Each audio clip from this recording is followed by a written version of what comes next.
Hi everyone. The problem is that we don't have the chess.com broadcast yet, but I'm working on getting it set up. So the games have already started and they are on Lichess if you want to watch them there for now. But we are waiting to get them back. We're waiting to get them on chess.com. So welcome everyone. Welcome to the official European School Chess Championships 2024 with awesome organization. We love to see it. Woohoo! Hey Senti. So for now, you can listen to me talking. Actually, I will just bring up the results, the chess.com results.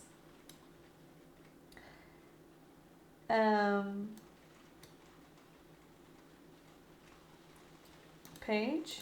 So yeah, Lichess is on in the background. Let me just mute this.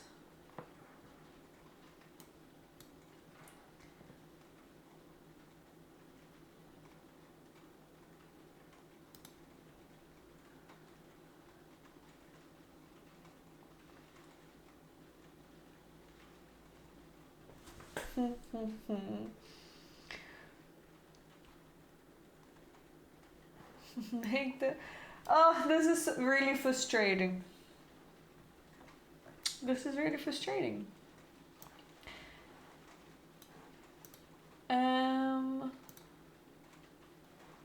Just give me a second. So chess.com is still not up yet.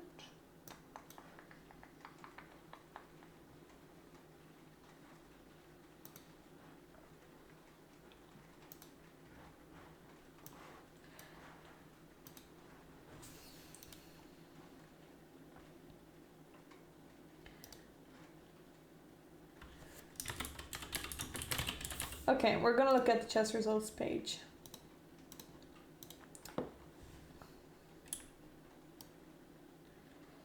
Here we are. So, let's have a look.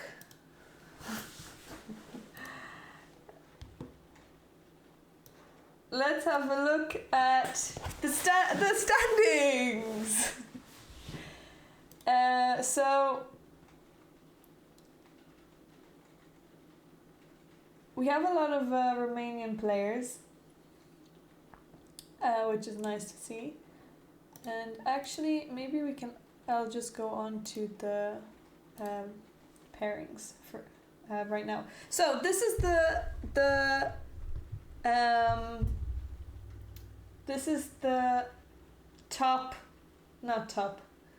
the oldest category, I guess, Open 17s. This is the strongest event. We have 2 international masters, so that's going to be exciting to watch. Who do we have representing Ireland?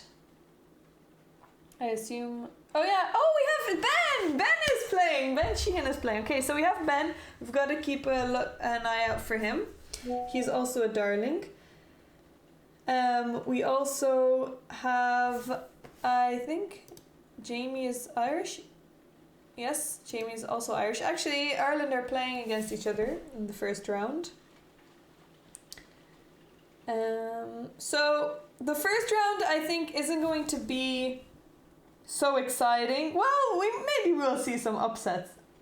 Hopefully we do, because that will be exciting. Lara is the top seed of the girls 17.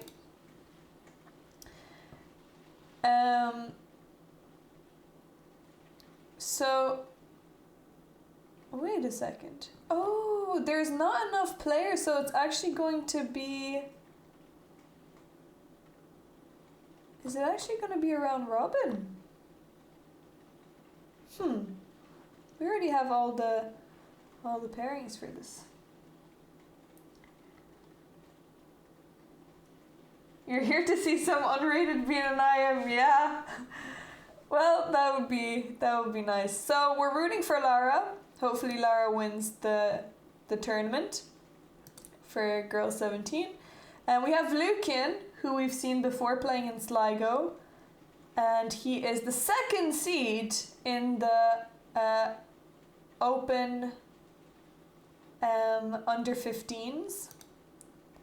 And he is playing against the 1700 today in the first round. Let me see if there are any...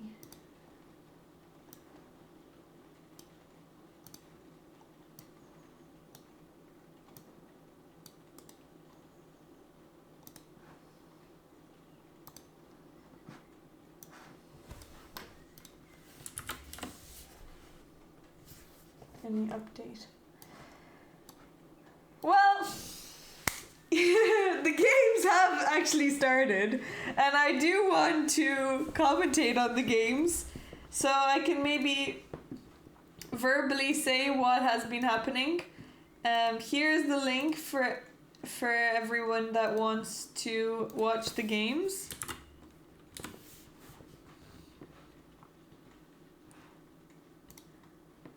The link is over here.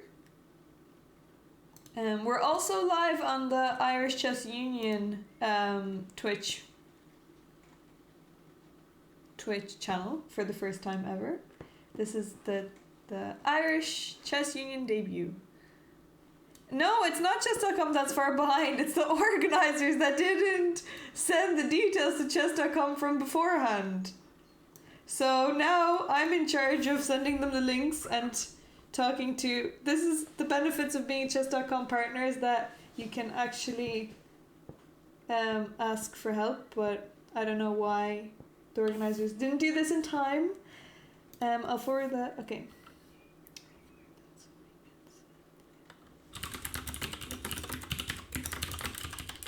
Okay, we're gonna get it set up.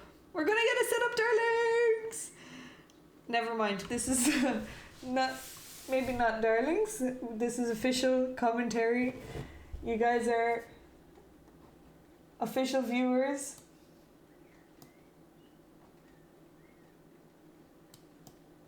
Oh, Marina is here. Wait, where's Marina?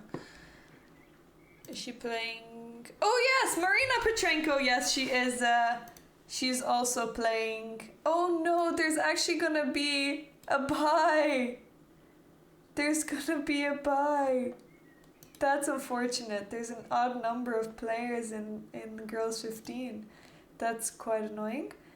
So, Marina Petrenko is a really strong... Actually, we played against her in the Irish Women's Championships. So I'm also gonna... we are also going to keep an eye out on that.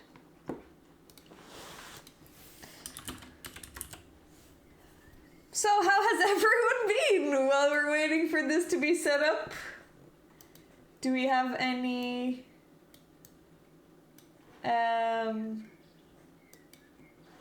anyone that we're rooting for?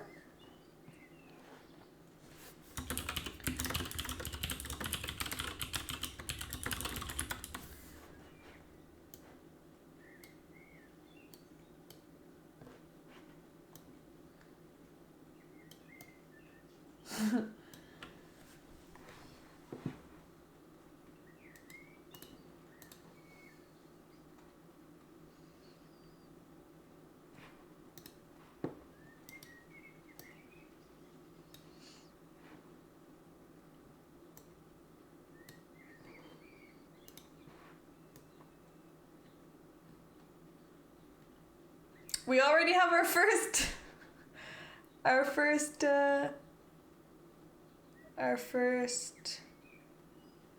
game challenge. Can we appreciate the name of the top seed in the Open 15? Barnabas Panda. Oh wow, that's a nice name. Wait, let's see this. Excellent name. Also, he's from Hungary. Interesting name. So, top board for under 15. We've got some Panda Power. He's playing against Maximilian, another good name.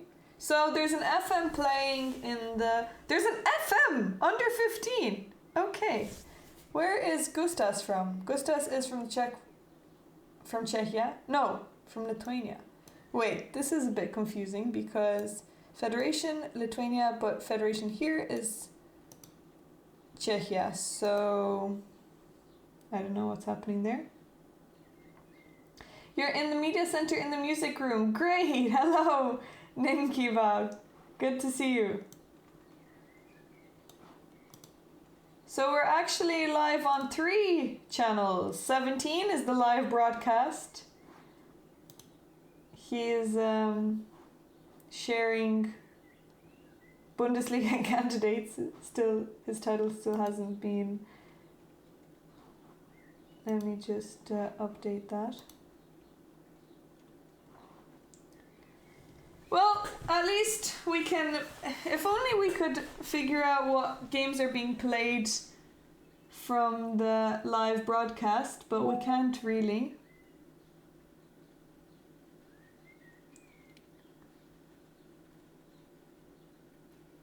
Oh, sorry, you're right, Waterford Wizard. You're right. You're right, Waterford Wizard.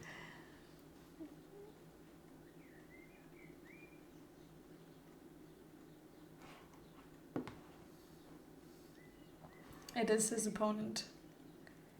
Okay, well, anyway, we have an FM born in 2009. So how old would he be if he's born in 2009? No way. He is... Oh, sorry. I got my maths wrong there. 2009 would make him... I was almost going to say he is 4, but he is not 4. He is 15. Is he 15? Is he not 14? I think he's 14. Or he could be 13.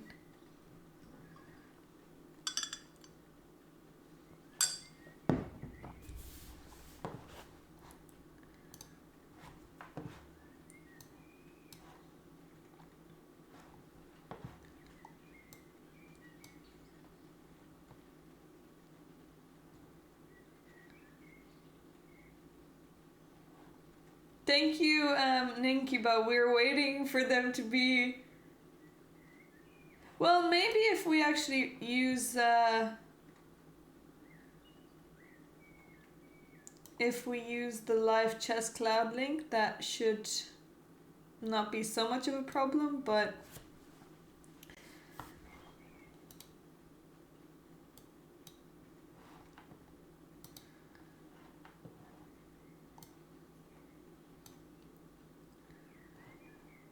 Okay, while we wait, we can just watch the live chess cloud. Okay, so let's do that.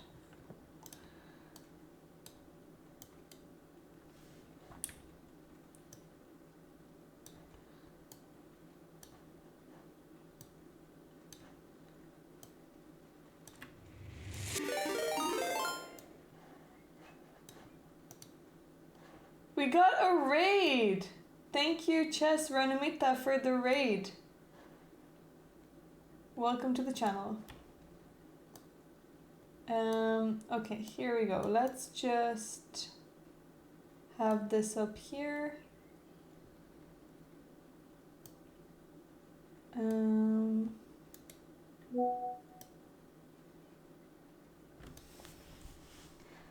Okay, 1 second.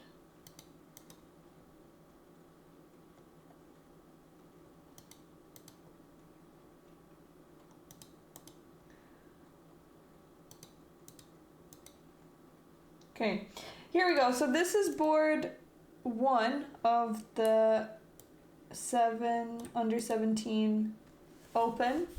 Adar versus Luca. Let's just start from the beginning.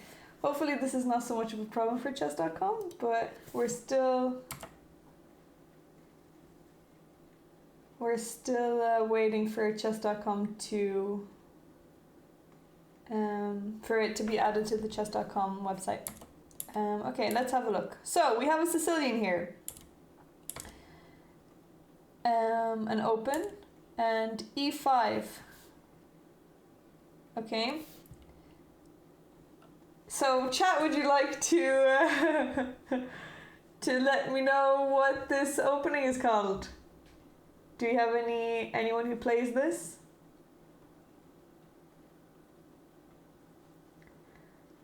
Mods? Or actually, Daesh Chess Union doesn't have any mods, unfortunately. It would be great if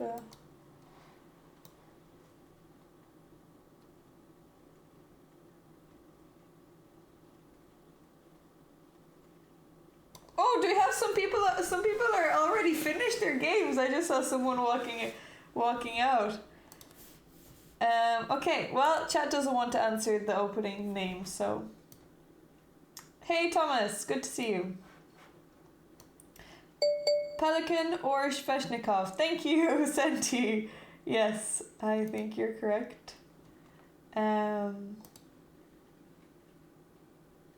think you can. Do you call them both? I think you can. Okay, so the knight is kicked away, and now wait. Are you supposed to allow this to happen? Knight d6, bishop takes, queen takes. This would be a great time for me to look at the openings book, but unfortunately, we cannot do that right now. You had a little bit of prep in this line, so are you supposed to allow the knight coming here? I guess you can't. You can't really stop it. Yeah, black is not. Yeah, you're supposed to play d6 here. Are you supposed to play d6 here? From the looks of it, d6 looks... Yes, d6. So, Luca is already giving white some nice opening situations here. Okay, queen trade is being offered, but white should not take it because the dark squares are very weak.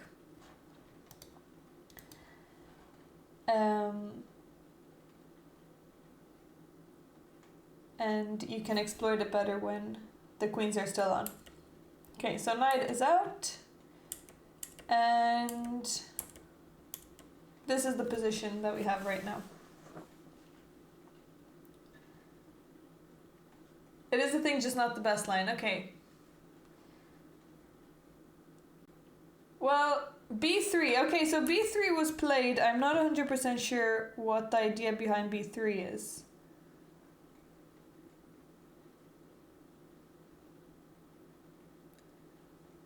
Oh, I guess he wants to play bishop c4. Also, what are their ratings? Let me just have a look. Okay, so black is 1400 and white is 1000 points higher rated. 1000 points, that's a big difference. If you want the best line, better not play c5. Last time I checked 17, you also played the Sicilian.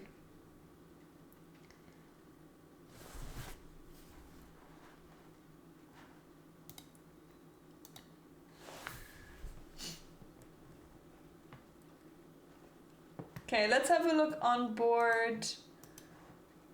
Wait, let's have a look on board 3. Ben is playing on board 3. Let's see.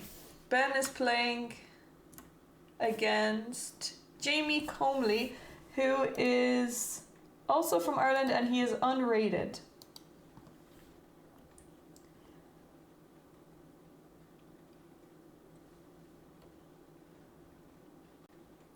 So, d4, d5, we've got a Queen's Gambit declined. Okay, white took...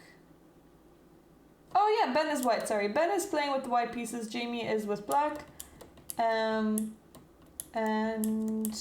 so far this looks very normal. a5, okay, Jamie is going for the queenside attack. Let me think about this for a second. So,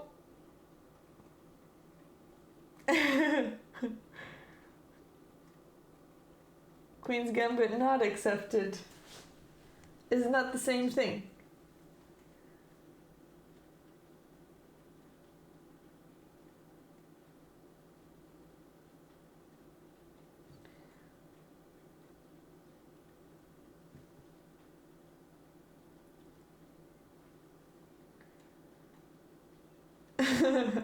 Okay, I'll take the dot as a yes. So a5, I guess he wants to play on the queen side, but maybe black should actually... I'm very tempted to play g5, although this knight cannot come to e4 yet.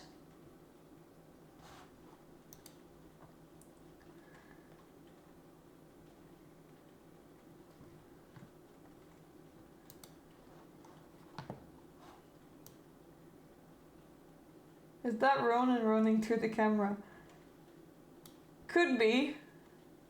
Or this could be a broadcast from very long ago. This is the 1902 broadcast in black and white being... We're seeing in the past. Look at it! They're so small that they could hardly even reach the board sitting down. So here we have a player that has to stand up. Oh, there he goes. They're having a little chat. I would like to see if people are talking to each other, although I doubt it. There must be some... Wait, Maslin must be playing in this tournament. Okay, I'm getting sidetracked. But I would like to see g5, maybe bishop f8, reroute this bishop to g7, and then try and prepare knight e4, although it will be a little bit difficult. Phone book's not provided, yeah. Okay, so f3, Ben doesn't want to allow knight e4, or he wants to prepare e4 himself. And now b5 is played. Okay, and Ben plays e4. So just what we were expecting. Ben is definitely favourite to win this, but anything can happen. Let's have a look at...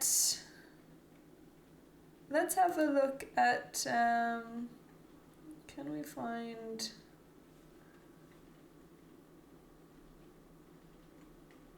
There he is! Maslin is playing on board 40. Okay, let's have a look. Maslin is playing on board 40 against Cian Ward.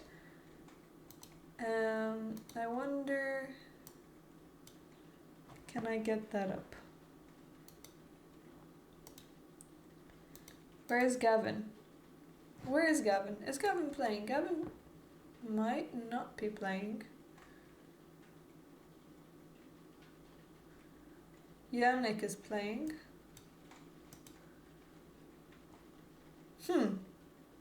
No sign of Gavin. You're right. You're right about that. Let's look at the bottom board as well here. For the...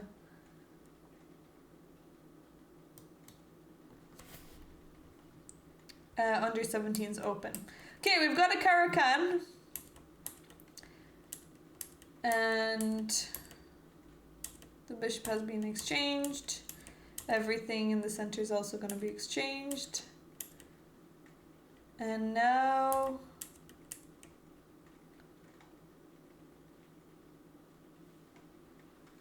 white is castled. Okay, so who do we prefer here? I think white has much better development. The bishop will probably come to g5, or maybe even e3. Pawn on c4 is an extra pawn for black, but that will drop at any point. Knight a3 is coming. So I do like white's position here. Maybe knight d3 could threaten to exchange bishops, but I don't think white has to allow the bishop exchange.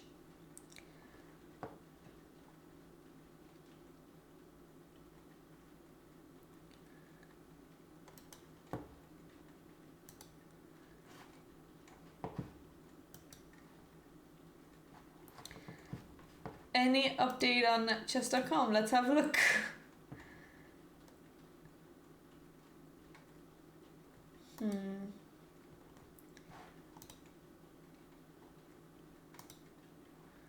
Okay, nothing so far.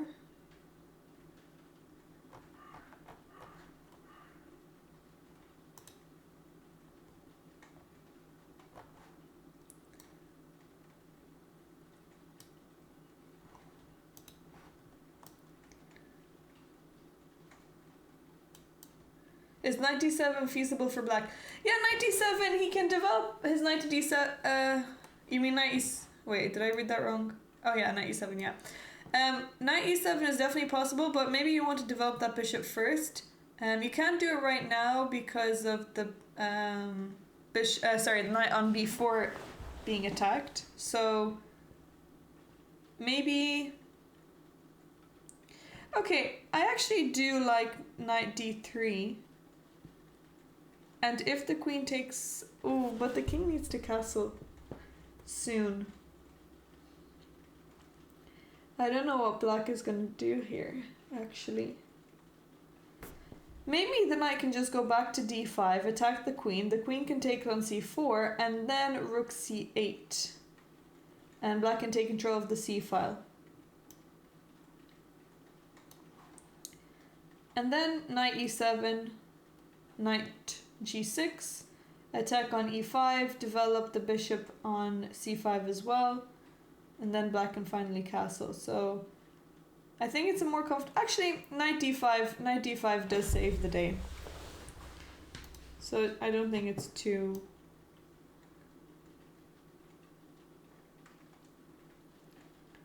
It's too bad.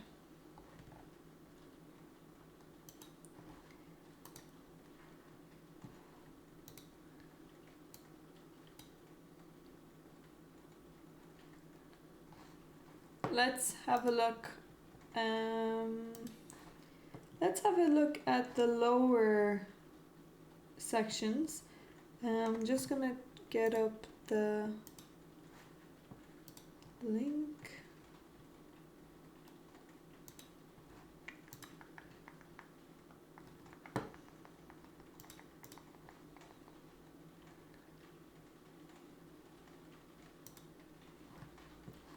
Okay, here we go. Under nines open. And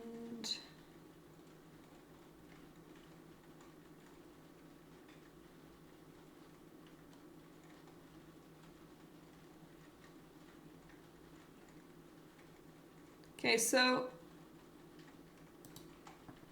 top board under nines.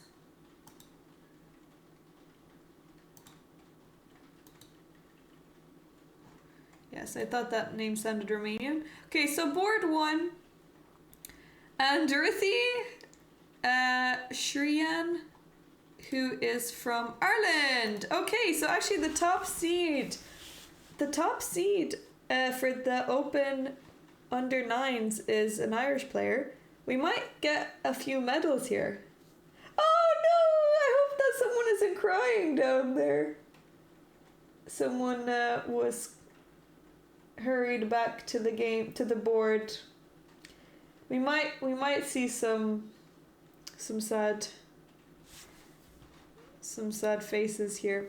Okay, so this is board one of the under nines. Let's have a look. We've got a French. This one's for you, Waterford Wizard. Oh, someone's running to their game.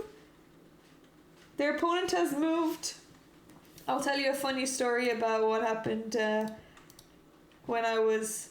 Well, it didn't happen to me, but in 2010 at the when I went to my first World Championship, I was together with another friend who was also playing under 10s, and he got up, walked around, and when he came back, he looked at the position and he was very confused because he hadn't remembered playing this way.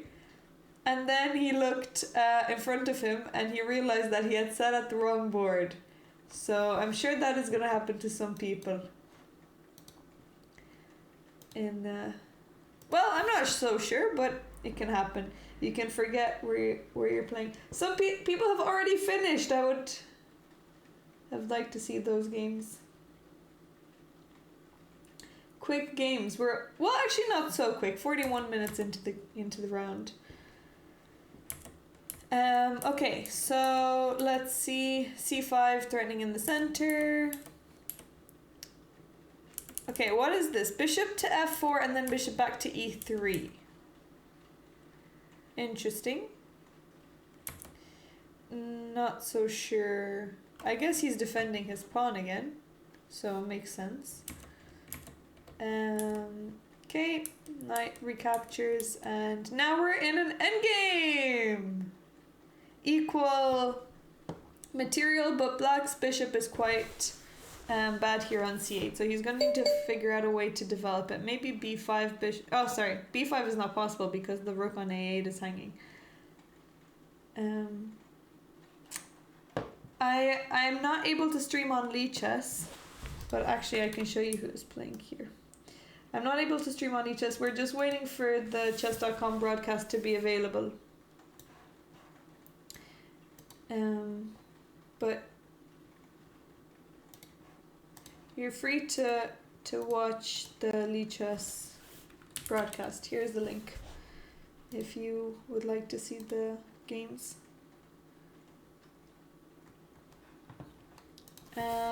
Okay, so rook d8. The names might be a little bit small.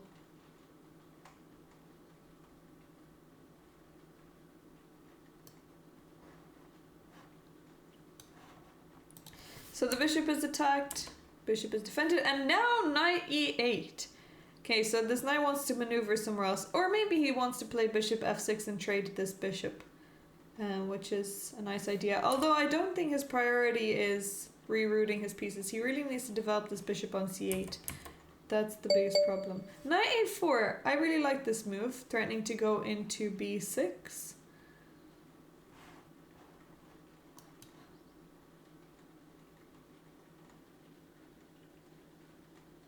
Chess.com broadcast will take at least a day to set up. Oh my goodness. Well, this should have been done before the tournament.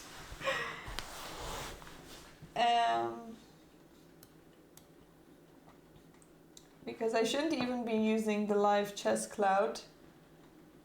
But I think it's better than using Lichess. So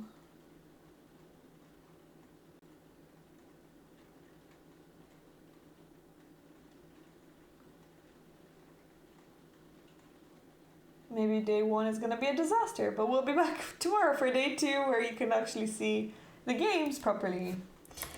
Okay, knight a4 is threatening. Knight a4 is threatening to go knight b6, trading one of the. Well, okay. He won't take the rook, but although there are some tricks here. Knight b6 threatening the rook on a8, and when the rook goes to b8, then maybe there is bishop e5 attacking the rook.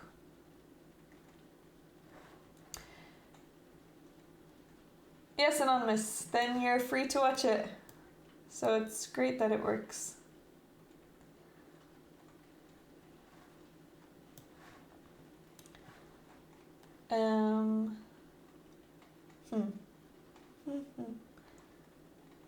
This is a very annoying move actually for black.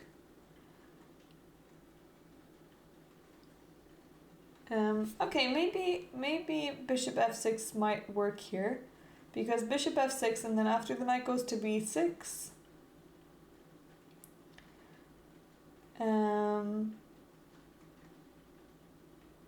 Wait, after bishop f6, if the white bishop takes on f6,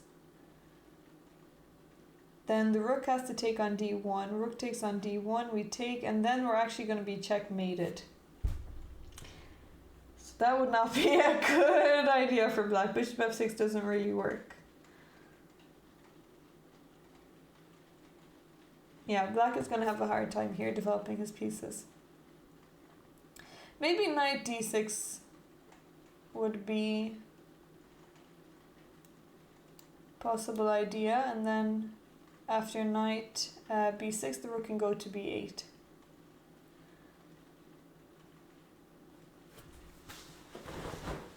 So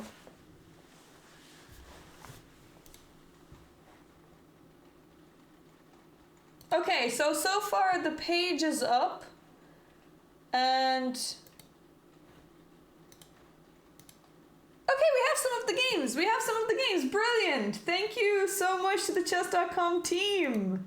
That is excellent. I really, really appreciate your help.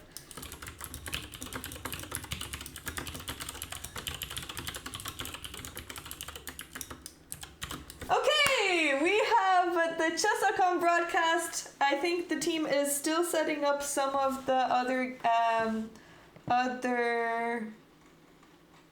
categories, but we have a few of them. So, wonderful.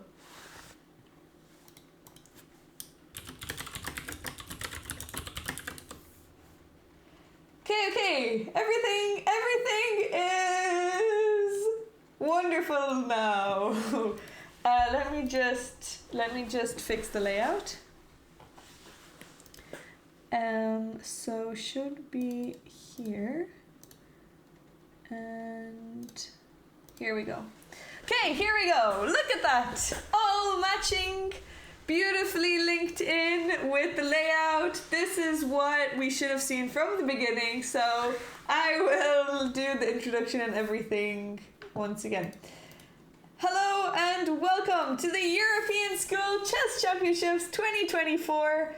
I am your host, Deanna, and I will be commentating this not only this week, but actually it's longer than a week. So I'll be commentating this event. Later on we'll be joined by Tosh, who is also playing for the Irish national team, and we'll be co-commentating, and then she will also be commentating on her own too. So for the first few rounds you'll only have me, and then you'll have both of us. Okay, so this is board, let me just check. Okay, so this is board 1, I think of, which board was Luca playing in? I think under 17 of the Open.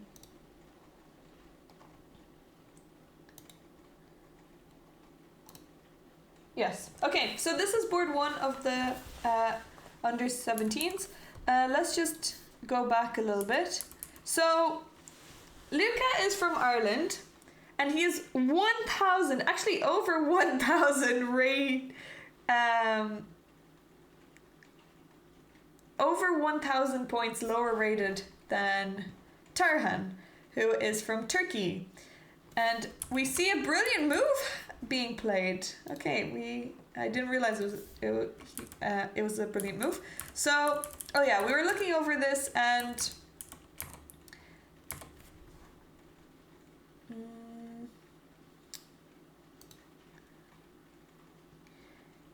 okay, so here e5, and now this is actually called the Lowenthal variation.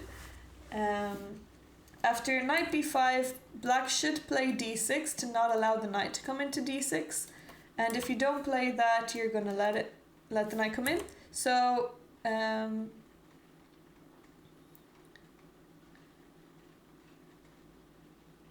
Divine allowed that to happen, although it's not the end of the world. It has been played before.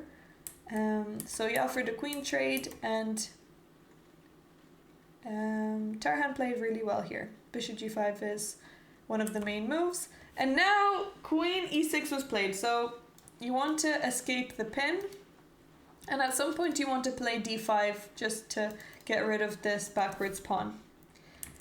b3 here, we were looking over it, and I'm not so sure about b3.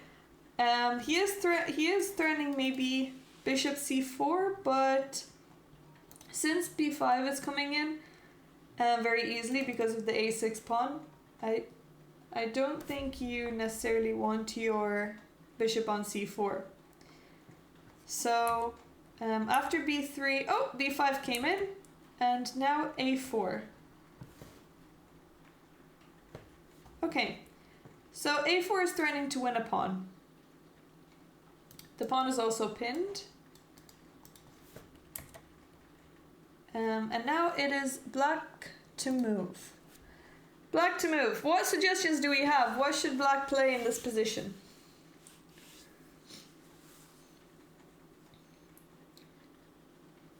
Do we have any suggestions?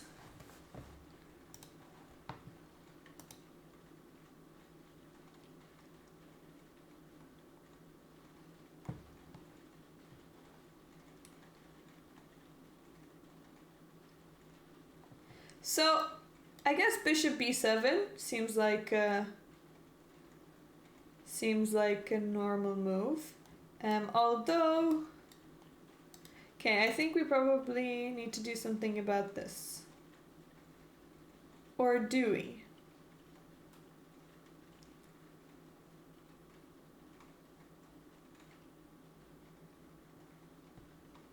Okay, b4 was played, and now this pawn is going to be threatened.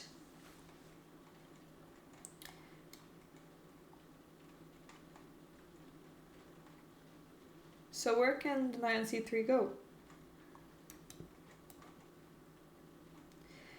I guess he could actually go to d5. Okay, this is actually a blunder. This is yeah, bishop c4. Bishop c4 is a really strong move. b5. Sorry, b4.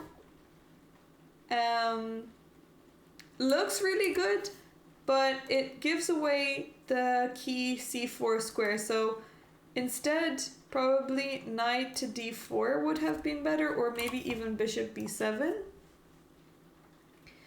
And now if white tries to take the pawn, I mean, okay, let's say he just takes it now instead of trading rooks. Well, now the e4 pawn is hanging, so black is actually much better, especially since the white king hasn't castled yet and will struggle to develop quick enough. So b4 is a blunder. That's unfortunate. Black had a really nice position. So bishop c4 was played, and now queen g4. Okay, so black is offering a queen trade. White should take it, which he did. Now there's only one move, knight takes. And then once the knight takes, white has to still decide what to do with this knight. So knight takes was played. And I imagine the knight should come into d5. Really nice square for this knight, and he did just play that. This backwards pawn is going to create some problems for white. I don't even think white needs to castle. He can just play his rook to d1. Take control of the semi-open file. Maybe kick away this knight. Maybe even break black's pawn structure. So this is a really nice position for white. By the way, if anyone has any game requests, please let me know. And I'll be happy to look over the game.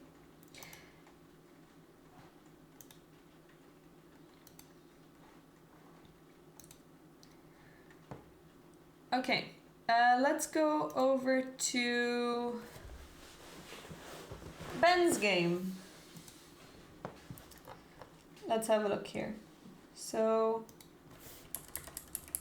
where did we leave off? We left off when black played a5.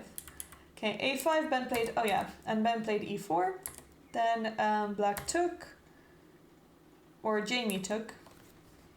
Okay, and now Jamie played knight to g4. So, he's threatening a fork here.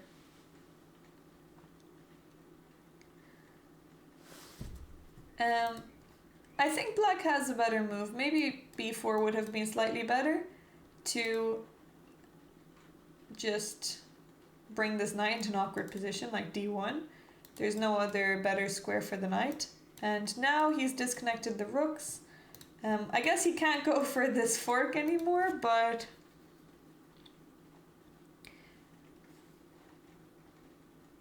maybe now he can try something like c5. So after knight g4, I guess he is also threatening here.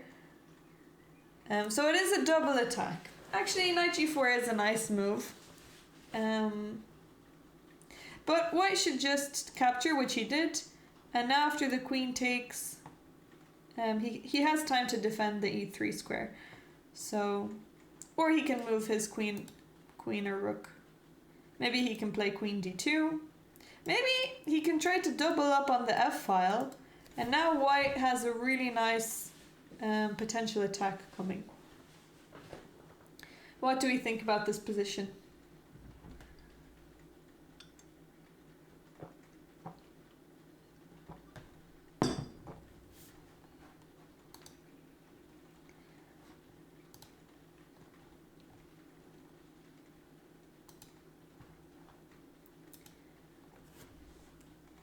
Do we have a preference? Who would you prefer in this position?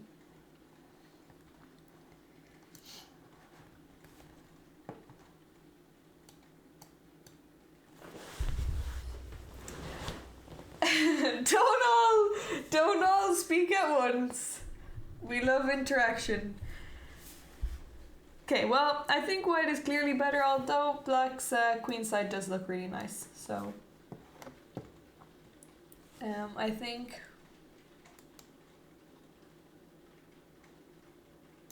c5 will definitely have to happen at some point, and b4, and just try to counterattack. So right now Ben needs to worry about this fork, so he's probably considering rook at f3. It seems like a very Can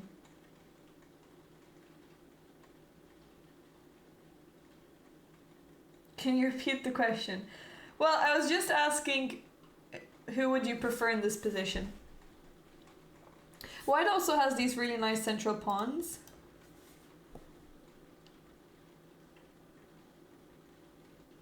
But the f-file is definitely the main thing that white has going for them. So we'll come back to see how Ben decided to defend e3.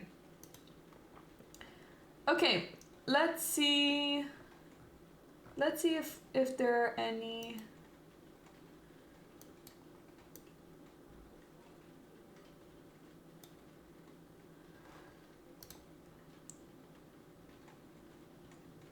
oh, sorry, that's me over there.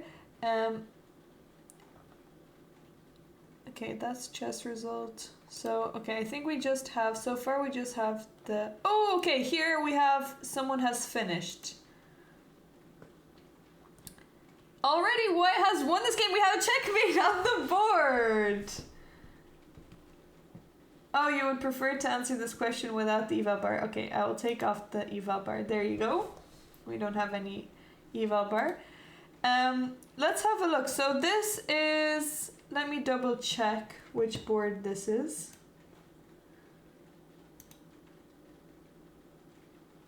Karam.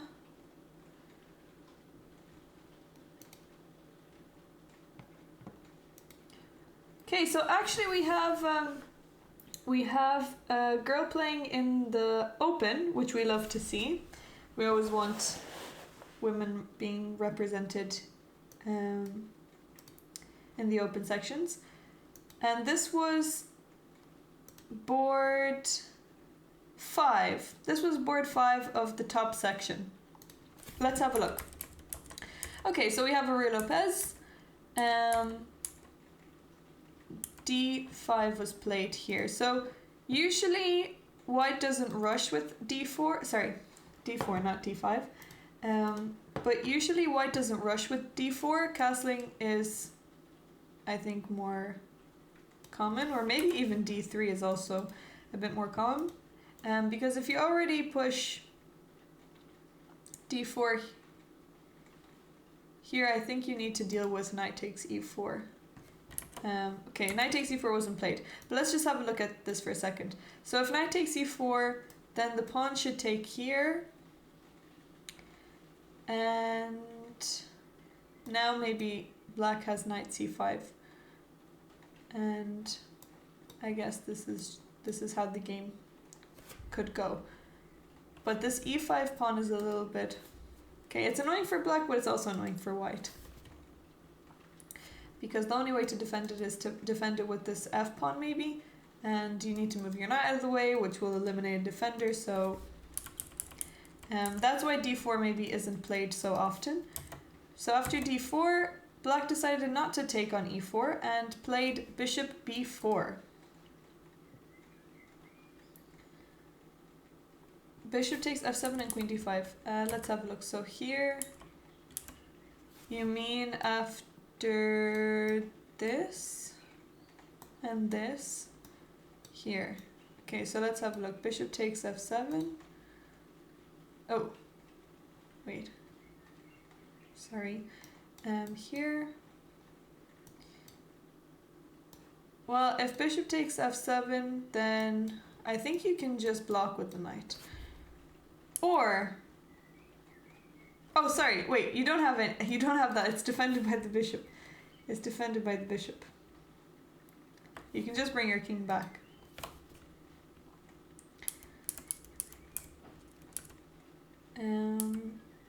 Okay, so c3.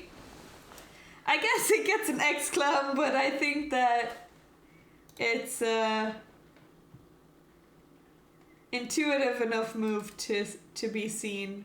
You can't really, I mean, you can defend with the bishop or the knight, but you don't want to pin yourself and you don't want to exchange this bishop when you could just play c3, defend in the center and attack. So you get this free move c3, which is a useful move anyway.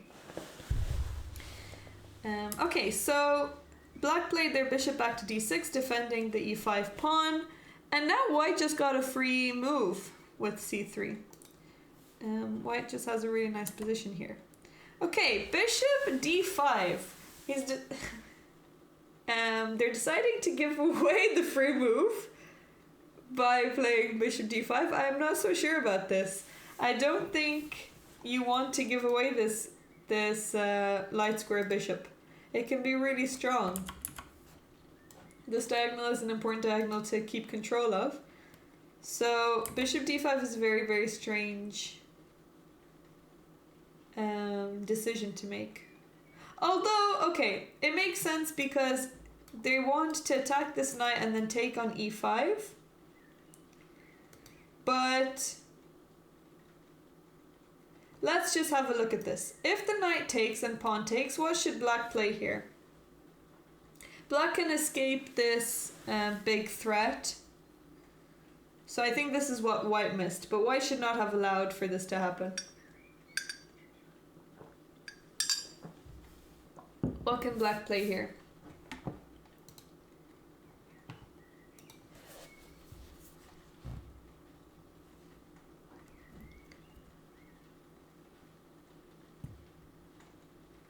Yeah, e4. Excellent move.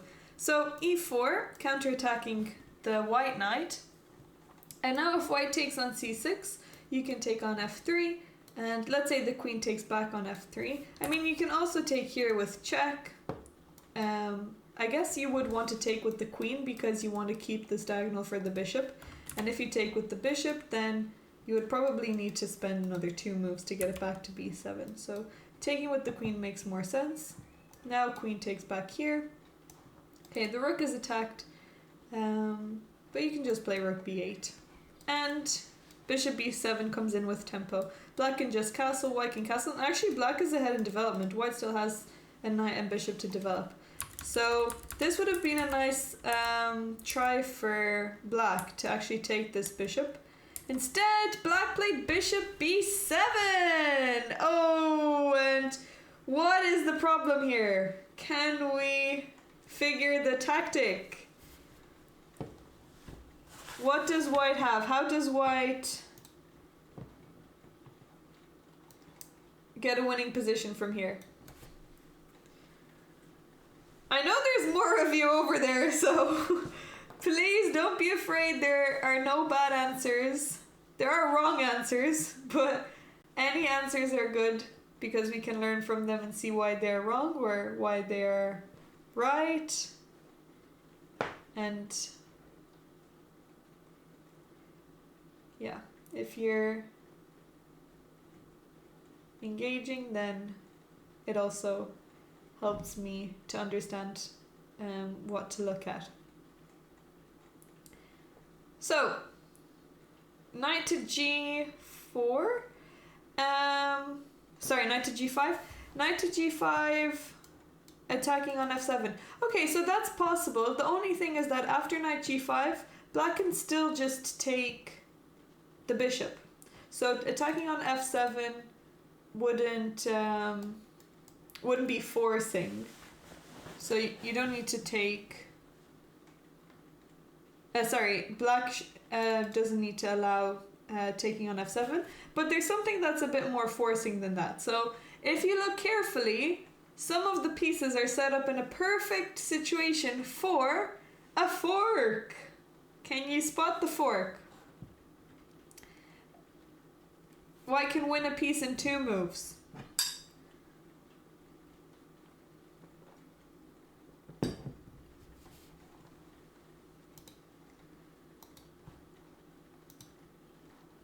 I know you can see it. Some of you must see it. D takes e4. So, okay, D takes e4, you could play... Well, sorry, e5. D takes e5. You could play it now, but then the... Wait, what is the problem now? Oh, sorry. If you play it now, then the knight can just take on d5 intermediately. But there's a better way to go about taking the pawn on e5. Thank you, by the way, for suggesting the move, Pian Jenk.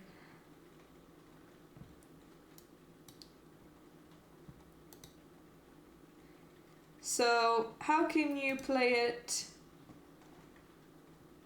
Knight takes... Well, knight takes e5, still the same problem. So think about it. You don't want to allow the bishop to be taken.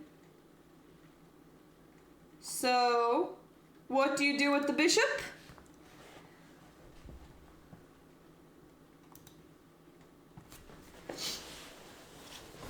Hello, Gokul, how are you doing?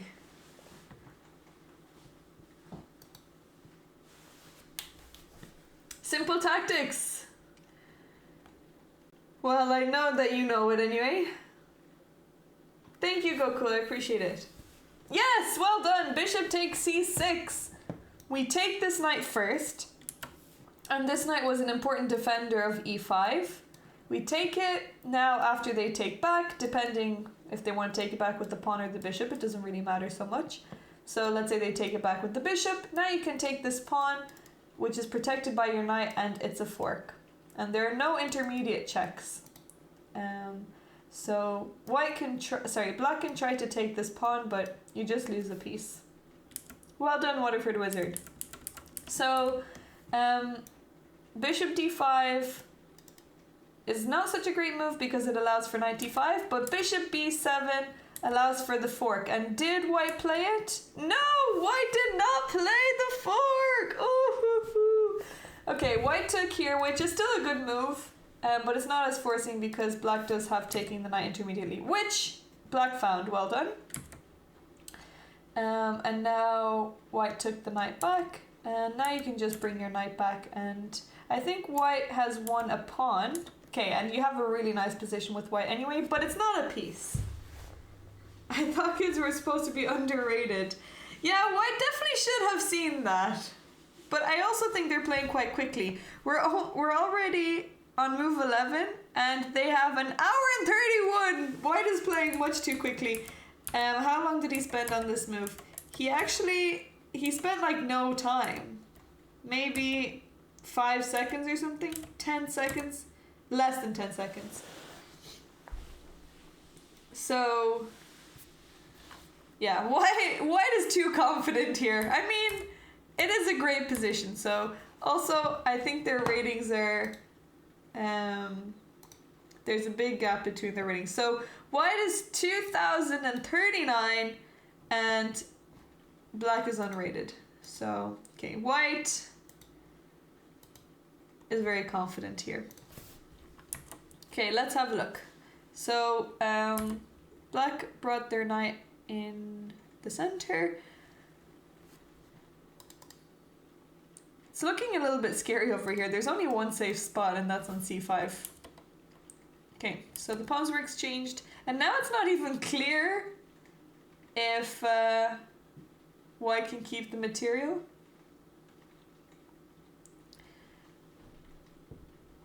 Okay, I'll see you later. Magnus also had an hour and 40 after move 10. Oh my goodness.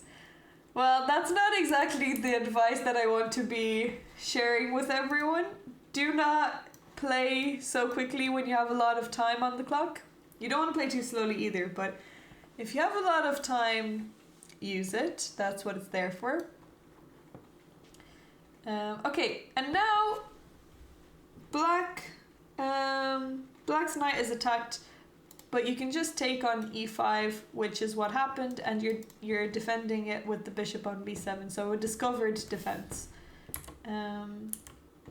Okay, so queen d4, I guess threatening to take 2 pieces for a rook. Okay, and now I guess I will call everyone by their name, but Susanna decided to play f5, defending the knight, which is not very good because you actually end up losing a pawn here.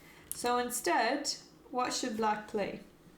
How does black deal with this threat? Or should they deal with this threat? Because actually, okay, black is threatening to take here, but the bigger threat is taking on e5.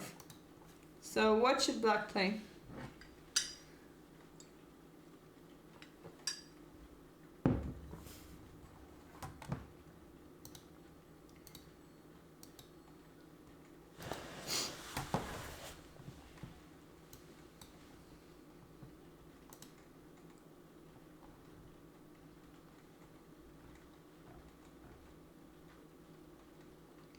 What suggestions do we have?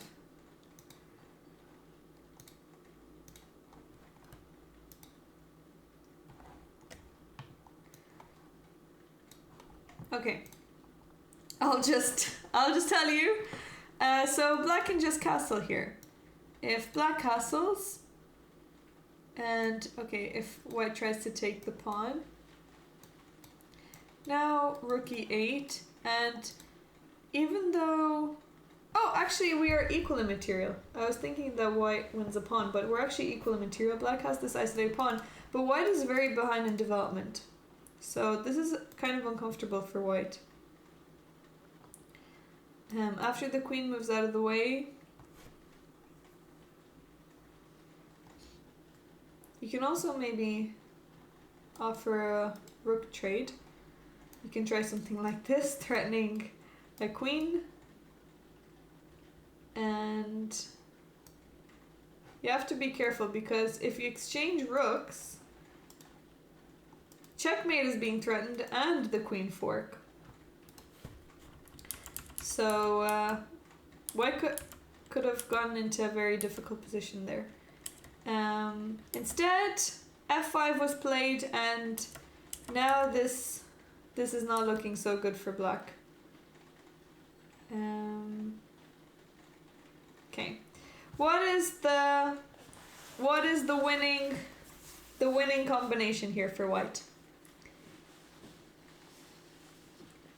Maybe I should stop asking you guys these questions because they're not really being answered, but how should white continue? What is the average score in percentages, if you know? The average score, what do you mean? You mean accuracy? We can look at the accuracy after. Oh, okay. We can look at it after. So, well done, 17. Thank you. So, you can just take the queen, and after the king takes, you have f3 and the knight is pinned. So, you win a piece. And that's what happened in the game, and I guess this is how black ended up losing, but there was definitely a chance here for Susanna to get back in the game. And now it's just easy from here. You can just maneuver your pieces around. White grabbed another pawn and... oh, and another piece. Okay. It's a bit unfortunate for black, and the game didn't last too long after that. So the accuracy of this, let me see. So white had 90.7% accuracy, black had 73.4. But okay, with these accuracy scores, I'm not sure how reliable and trustworthy they are. Oh right, okay. A lot of parents can't answer. You can watch.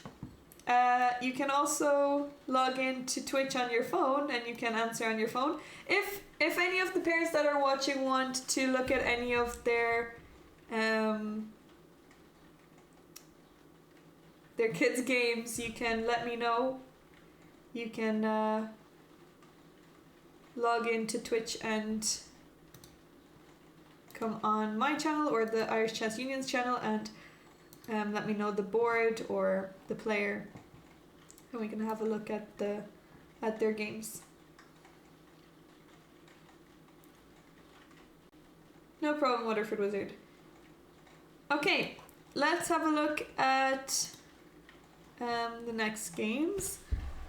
So, another result in the Open. That was the first game finished, and now this is the second game so far finished in the under 17s.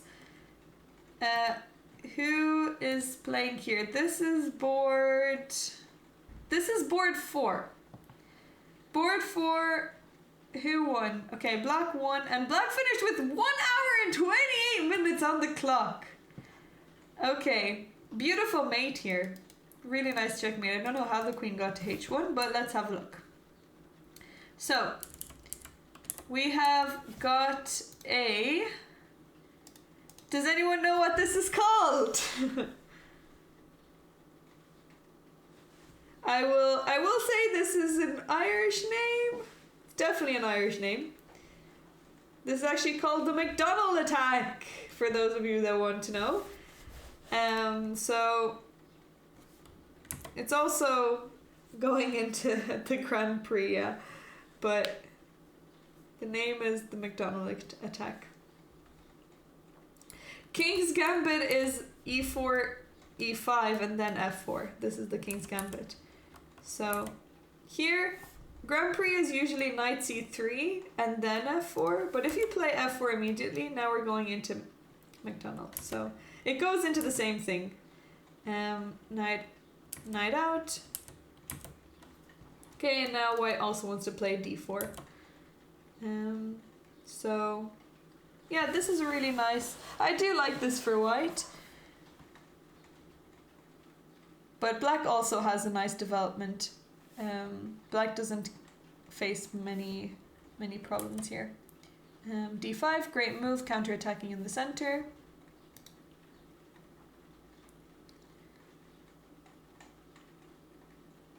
Oh, you're right, 17. So actually it doesn't need, it shouldn't go into Grand Prix, because here black should play d5.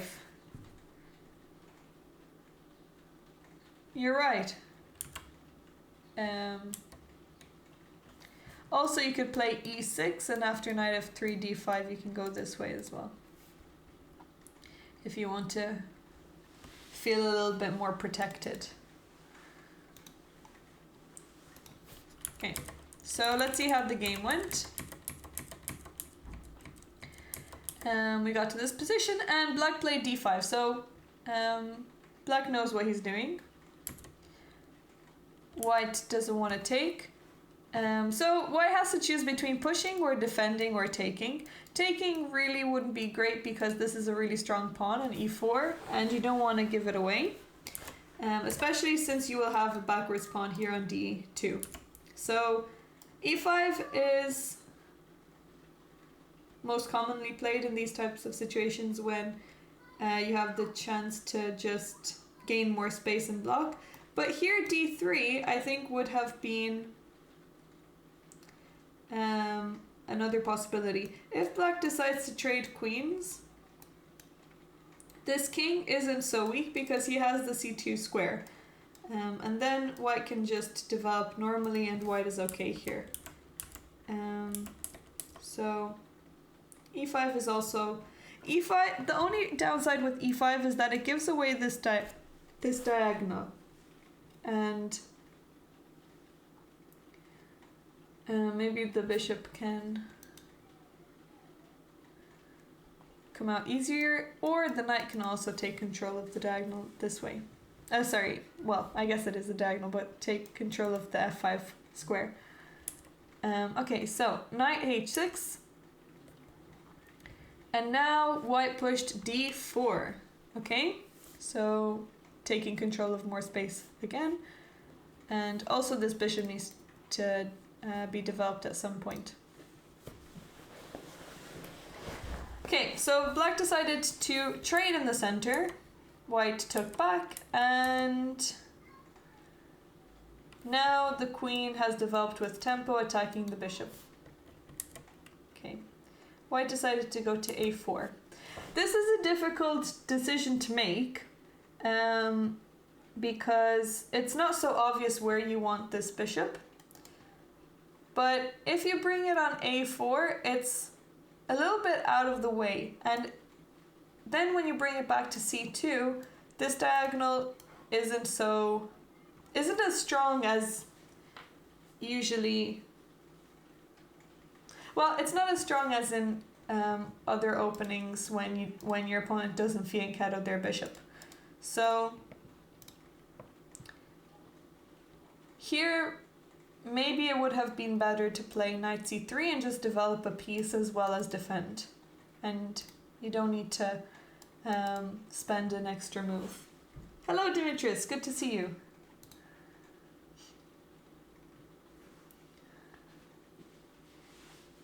Okay, we have someone rooting for Dragos. Leo, who is from Romania. We can have a look at his game after this. So bishop went back, and now bishop g4 is a nice move because it's actually threatening to, well, it's threatening to take the knight first, and then you can take on d4. So nice move by black. Okay, white decided to take on c6, so here we see the wasted move of this bishop. Okay. Okay, h3. Again, this bishop probably wants to take the knight, so there's no need to provoke this happening when black is happy to do that anyway. Okay, so black took. And excellent! Here we see the f5 square being taken control of. d4 is attacked, and there's no good way to defend it. Maybe you can defend it with the rook, which is what happened. But now you don't really want your queen and rook being tied down to a pawn. Your strongest pieces on the board are now not really doing much. Okay, f6. Okay, here is an important moment. Black has a nice move here. Can you find it? It's maybe not so obvious, because usually you want to keep the weakness on the board, but c5 here is a really strong move. Because if the pawn takes, now the king is really weak. This diagonal is very strong. The king has to move. Bishop here wouldn't work because black has two attackers. So once the king moves out of the way, black can get really nice active pieces here. So you can just defend your pawn and you have really nice pieces to play with. Okay, let's have a look to what happened. f6, and white played e6. Okay. And now we have a brilliant move! Knight takes d4. Brilliant sacrifice, our first brilliant move of the tournament. Okay, so the idea is that if the rook takes, what can black do? What happens if the rook takes the knight?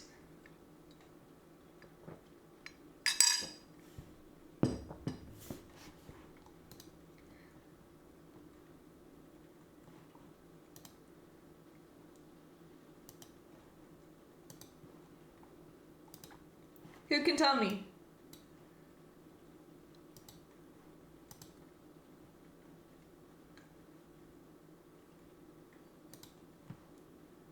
Well done! F5. The rook is pinned. And you play F5, discover an attack on the rook. And you just cannot stop it. So you can defend it, but the bishop will just take. Hello, Captain Bunradi. So well done. Boring love child. Interesting name. Hey, Chacha, how are you doing? Shout out to Chacha Chess. If any of the mods... Oh, well, actually, your biggest fan is here, Chacha Chess. 17 is here in the chat, so I'm sure he'll be honored to give you a shout out.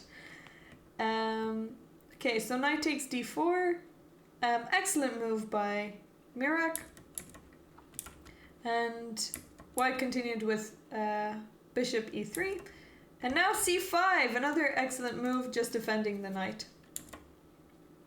Okay, so b3, he doesn't want to allow queen takes b2, which makes sense. Also c5 discovered an attack. Not only did it defend the knight, but it also discovered an attack to the pawn on e6. Okay, so b3 and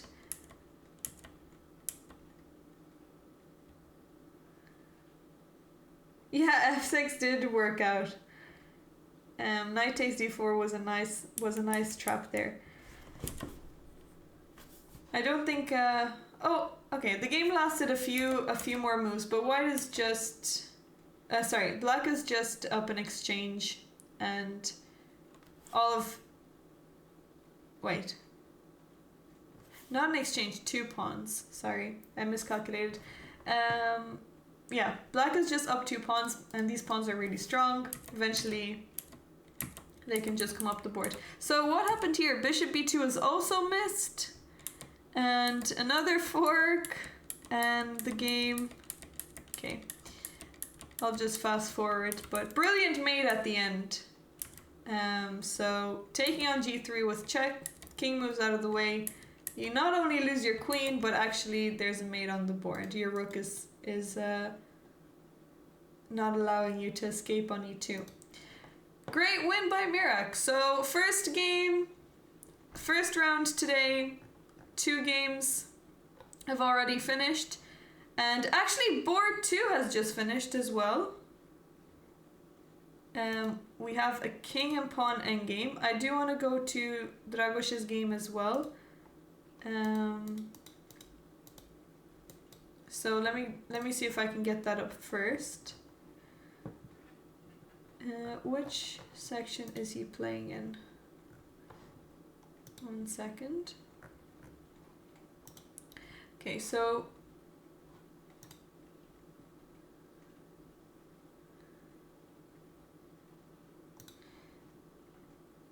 let me just check which section is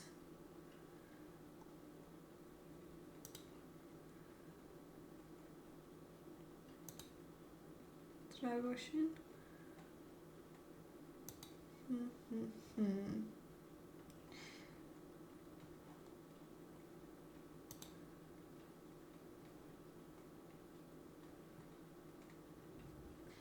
I'm trying to find his name.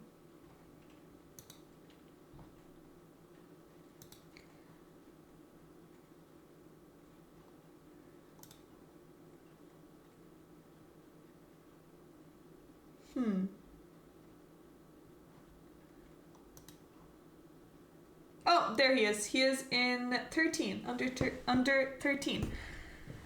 Or 13, as we say it, and we should be saying it because the tournament is in Ireland. Okay, so let's go over to under 13, and Dragoš is playing on board 4, and he has the black pieces. Okay, let's have a look. So,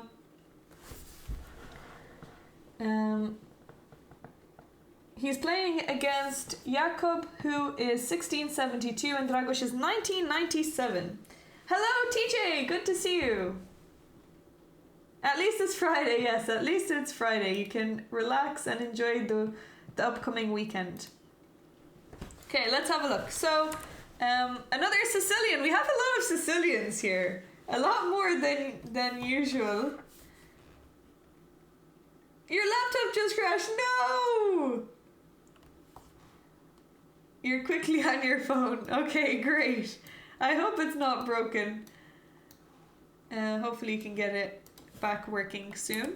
Okay, so we've just got a classical Sicilian. Najdorf. Already under 13 they're playing the Najdorf. We've got to learn it. Okay, E5. Will we see some top theory here? So far so good. Maybe here the main move is actually to castle, but I think we can transpose. Wait, actually white castled... Oh. I'm surprised white castled kingside. Okay, so all of the pieces are developed, and now F4.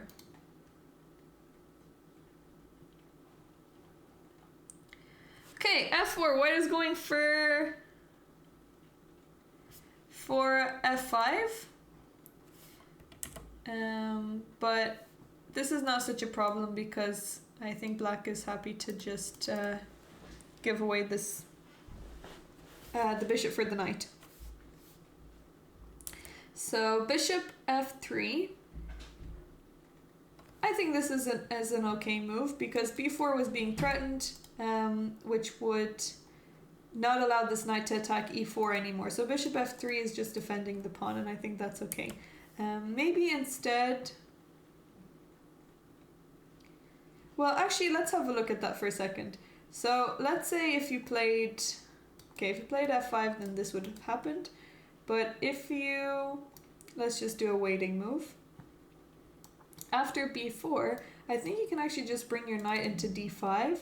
And if black takes here, now bishop f3 is really strong because there's going to be a discovered attack. So the knight has to move. So let's say he goes back. Well, now this is just going to give up an exchange. So maybe b4 wasn't such a problem because this could lead to some nice tactics. Okay, so here bishop f3 was played. Rook c8, and I think now we just have an equal position. Okay, h3 was played by white. Maybe that's not so necessary because knight g4 or bishop g4 aren't really being threatened.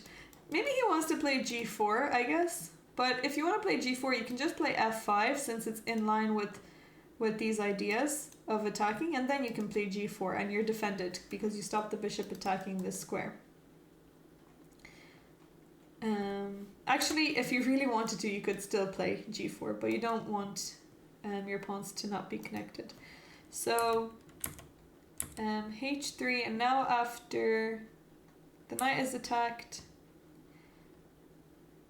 oh, I hope it behaves too, TJ. Okay, so knight d5.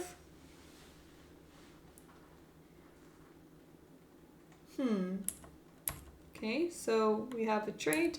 And now e4, excellent play by Dragoš. He has a really nice position here. d4 is looking a little bit vulnerable. Now e4 is really strong. Really nice play. Okay, the bishop had to go back. Didn't really have a choice. And now a5. I guess... Okay, so here is another important moment for you guys if you want to answer. The bishop is attacking the pawn on a6. If we were to ignore it, so he played a5, which is a very human, and it probably would have been my first instinct as well. But black has a better move here. What should black play in this position to maybe put some pressure on white?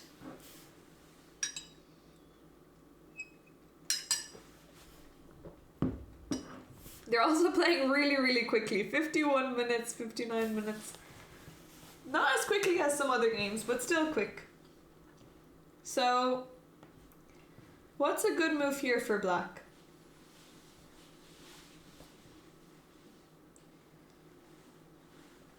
Not knight g4.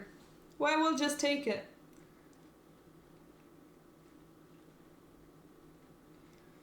And also your knight is important to control this square. So how can you attack this square again? How can you attack this d5 pawn? With another piece.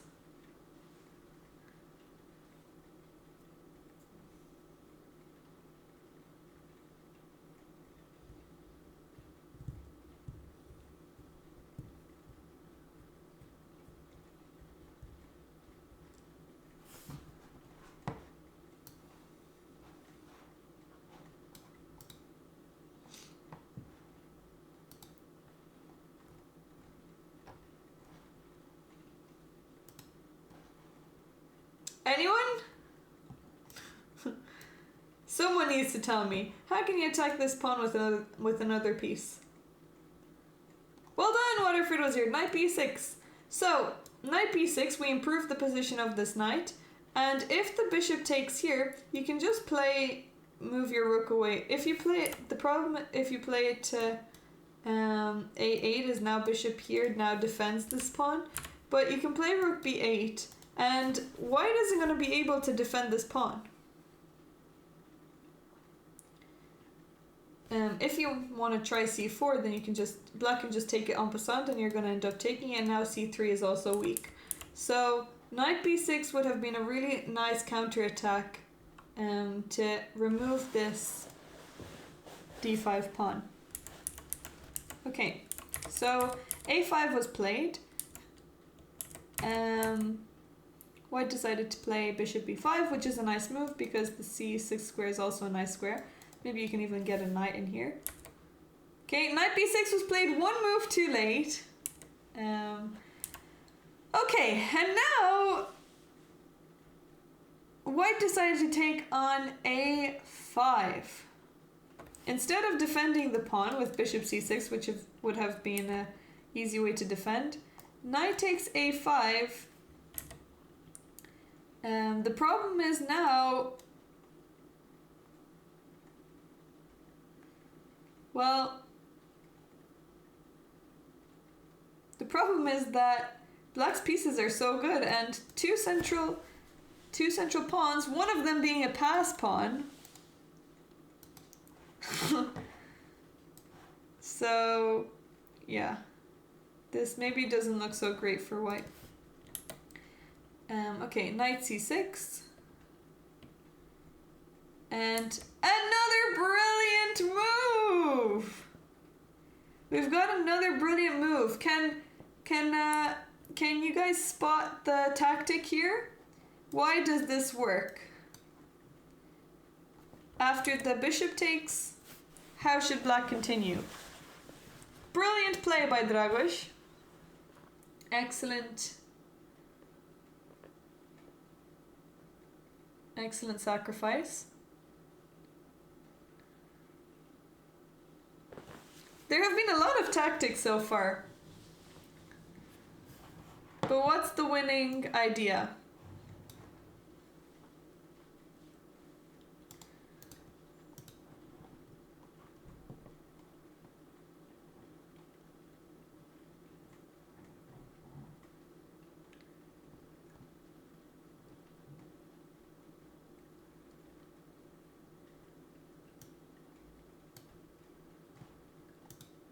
Can anyone find it? Or I'll just show you guys again. So the idea is that now the knight can take on e3, and after the rook takes, we have this move queen b6 double attack. Don't worry, TJ. So we give up an exchange, but we'll end up taking a piece back. And now black has 2 pieces for a rook. I think also a pawn. 1, 2, 3, 4, 5, 6. 1, 2, 3, 4, 5, 6. Oh, so maybe not a pawn, but these pawns are just so strong. So queen b6 is the important move to spot here. Also, the rook is pinned, so maybe you can. Okay, I guess knight d5 doesn't work. So black to move here, and now he can just take on c6. But this position is looking very uncomfortable for white. These pawns are really strong. The pieces can start playing. The bishop on e7 can activate. So great position for black. I think Dragoš has this under control. Okay, let's have a look at the lower boards, at the lower sections. So let's have a look at girls under 7. Only 1 game has been finished. And we have Maria Ioana, also from Romania, who won with 1 hour 30 minutes on the clock. But actually she's 1609 rated and she's playing under 9s.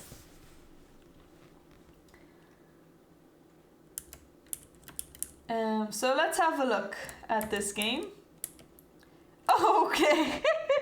So we've got e5. We've got a pawn sacrifice already at the start. So white just started with an extra pawn on the board. And okay. So a3 is not really a blunder. You can ignore that. Yeah, over the board pre-move. c3 is just slightly better just because you can get an easy d4 later. And a3, maybe you don't want to push this pawn. So c3 is just a bit more accurate, but a3 is not a blunder. Or a mistake. Okay, so this is all good. Okay, h6 as well is a little bit unnecessary because the bishop can't even come to g5 yet. So maybe black can actually try and play knight to g4, following up with this. So actually black would be threatening to take, bishop takes, king takes, and then queen to d4, and it would be check picking up the bishop. So that could have been a nice trick for black to try. Okay, h3, h6. And now the bishop developed also. So we've got 2 moves with the bishop, 3 moves. Okay, and b6.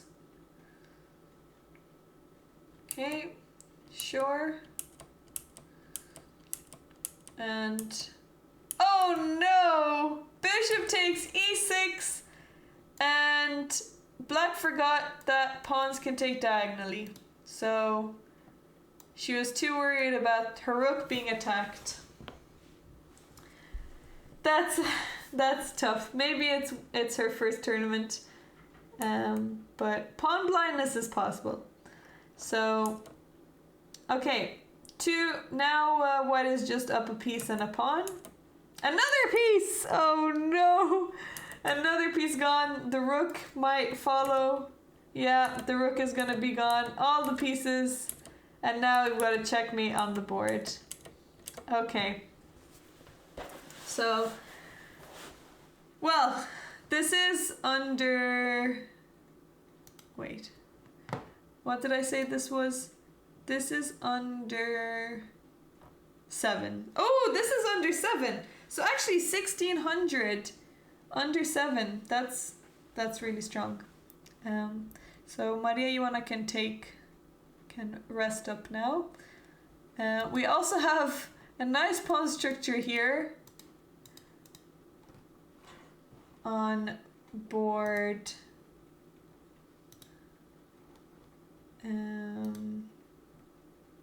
Let me have a look. This is on board 2 of the under 7. Also, there aren't many players, so there's actually only 1, 2, 3, 4, 5, 6, 7, 8, 9. There are only 9 players in the under 7s, so they're all gonna end up playing against each other. There are actually no Irish players. There's one Irish player, RV, and there are 4 Icelandic players. 4 Icelandic players playing in the under-7 girls. Wow, that's a lot of Icelandic players coming all the way to Ireland. I guess it's nice to see that. I would have thought there would be more Irish players. So how did we get into this position? Let's just go from the beginning. Okay, e4, e5, and we've got some pawn moves. c3 wanting to play here maybe, stopping knight g4. Okay, knight here unfortunately loses a piece to both. Well, actually, queen a4 isn't as accurate because after c6 the queen defends the knight. So b4 wins the piece immediately, and white found that, which is nice. So black is starting off with a piece down, but the position is quite closed. So I wonder how white is going to convert this. Okay, the queen is entering the position, which is not looking so fun. And here, white can just take this pawn, I guess. And then maybe take this one. But the queen went back. Okay, she's offering a bishop trade, and black doesn't see that. Okay. So white is just up 3 pieces. 3 whole pieces. Okay, and we have some maneuvering. This is the position right now. But white has a lot of material here. Don't think white is going to have many problems, but the position is very close. There's only one open file. So these pieces, even though they're extra, they don't really have many places to go to. Maybe knight here, sacrifice on h6. Hopefully we'll see something like that happening. Okay. Any requests for some games? Let's have a look at the Open again. This was board 2 of the Open, and we have 2 international masters. So, of the Open under 17s. We have 2 international masters from Turkey. Board 2 was actually playing against a German player. White was German white is German and black is from Turkey. And very big difference in rating. White actually doesn't have a rating. So 2,433 points difference. So we've got an Alapin. And let's have a look how this went. Okay, already here c4 maybe isn't so accurate because you need this pawn to protect your d4 pawn. So instead here you can just kick away the bishop, and then if the bishop goes back you can just develop your other bishop and you can just develop your pieces. Well, you want to keep an eye on this pawn, so maybe not knight d2. Maybe you could try bringing your knight to c2. But you definitely don't want to push this pawn because now d4 is going to be vulnerable. So c4, the queen went back, and now bishop e3. Okay, I think now black can just win this d4 pawn. Maybe you can actually already just take it like this, because if the knight takes, you can just take back with the pawn, and this bishop on e2 is going to be hanging. So if you take with the queen, then you can just trade queens and then take on e2. if the bishop takes, then you can just take on e2 immediately. So this is not looking very good. Instead, black took the knight, which also works. So it's the same thing. Okay, and knight b5. Okay. So trying to, I guess, trade this annoying knight in the center. But black can just win another pawn here. Okay. Hey Tosh, good to see you. Yes, everything looks good. Your overlay fits perfectly and it looks really nice. So here, white actually has, well, okay, white's queen is attacked, but these bishops can be really strong. So maybe it would have been better to play queen b3, offering a queen trade. And if black takes it, now this rook is also activated. Okay, these pawns are not great, but white is so ahead in development that maybe you can end up winning one of these pawns. So if you can't actually defend them both, so white will just end up taking a pawn back, and then the other ones are also weak. So this could have been a nice try for Adam. Okay, bishop went back to e2, attacking the queen. Okay, white took a pawn back, but I think this is a poisoned pawn.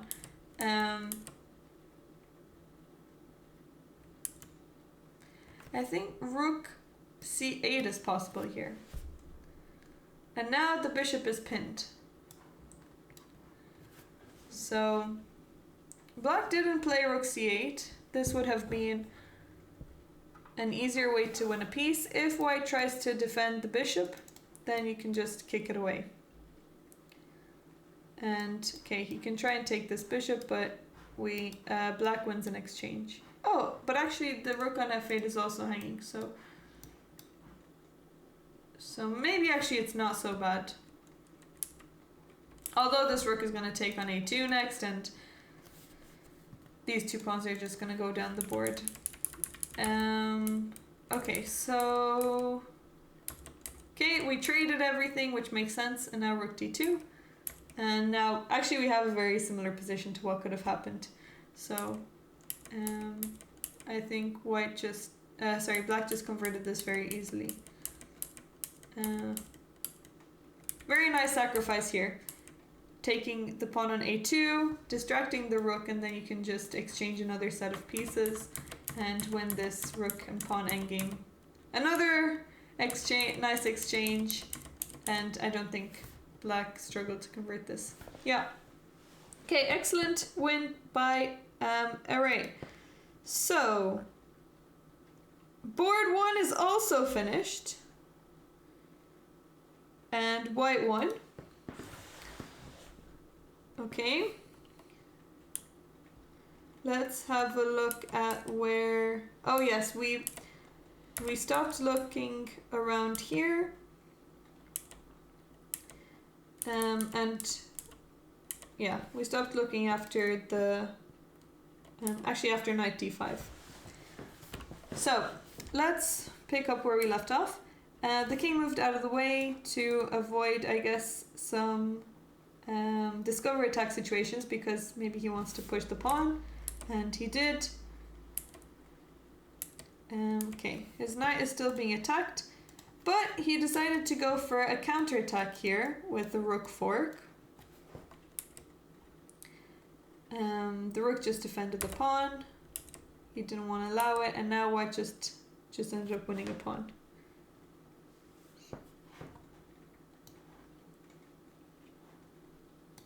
I'm showing you streaming. That's great. That's good. Good thing I'm not shadow banned. But I'm embedded into the tournament, so if anyone watches the tournament, then I should come up there as well. So you can watch the tournament either on chess.com or Lichess as well. Okay, so let's have a look. how this game continued. The rook was attacked, but white's pieces are just so strong. And here I don't think this rook would have done any better here. This knight on b6 maybe is even stronger than the rook on b8. So rook here attacking the bishop, but the rook is gone and the rest of the pieces just dropped. Okay, and now this is a nice attack. If the knight moves, then there's just going to be mate. Okay, so how many games are left? In the open section, in the open under 17s, there are only 3 games left. This is Ben's game. Let's see if we look at the under... Okay, so the under 7s, the open under 7s are all finished. The under 9s, board 1 is still playing. We've got another Romanian player on board 1. And we have an Irish player also. So here, Shriyan has this under control by the looks of it. He has a piece and 2 pawns up, and this pawn is just going down the board and getting a queen. So I don't think black can save it. Also, white has so much time on the clock. 1 hour and 27 minutes versus 19 minutes. It's not looking good for black here.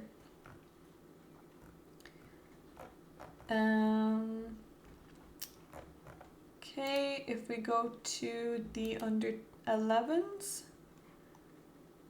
Okay, let's have a look at Lara's game.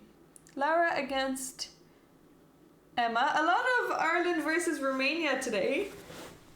Lara's also playing against a Romanian girl. And the rating situation is... Let me just have a look.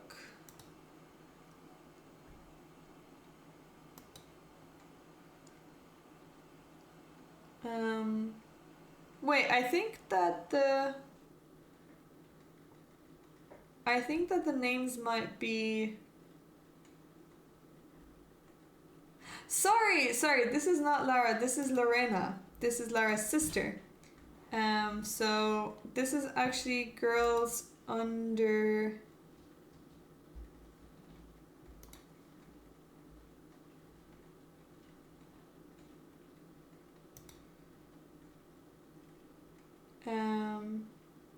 girls under 11. Okay, girls under 11, and this is board 2. So Lorena is playing against Emma. Let's take a look at this game.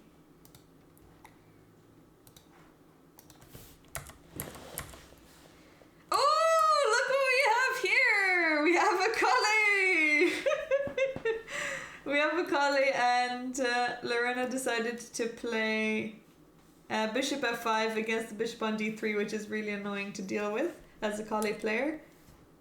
So you have to actually play bishop e2, and then you actually have to play c4, and you don't get the setup that you want with white. So good choice by black. Okay, f3 is... This is a little bit difficult, but I'm gonna hand you guys the mic. What is the best move for black in this position? Black has a really strong move here. Can you find it? f3 is a blunder. What can black do? There's a nice discovered attack. Take a look at this knight. This knight is vulnerable. How can you attack that knight? Bishop takes c2. Well, bishop takes c2 you can just take back with the queen.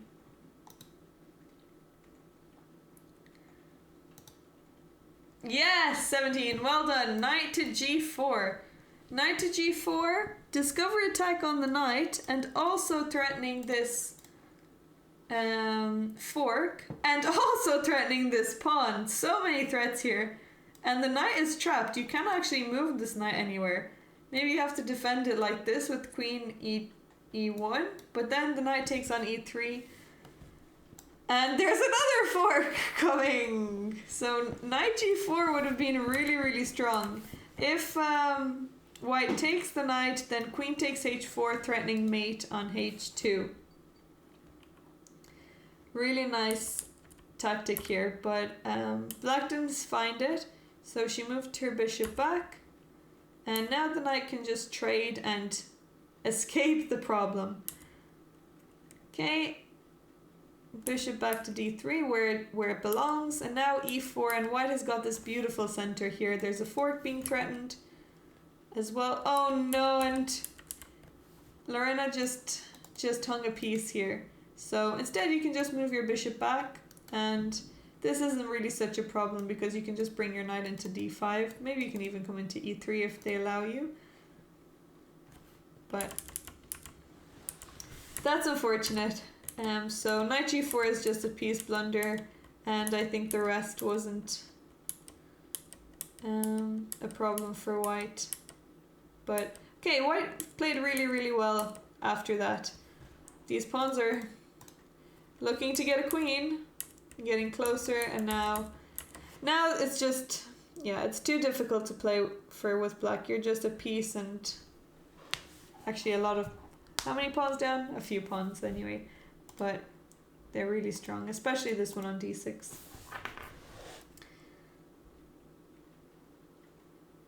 Is that the Irish spelling of Limerick at the bottom? Wait. Where? Oh, Ulster Limni. Well, actually the Irish spelling of Limerick is Limnock. But it depends how the word is paired with. So Ulster is university, so it's University of Limerick, and Limni would be how the word changes depending on possession. I'm not sure if that's the right word to use, but if you're translating Limerick to Irish, the exact Irish spelling is Limnock. So, but the word changes.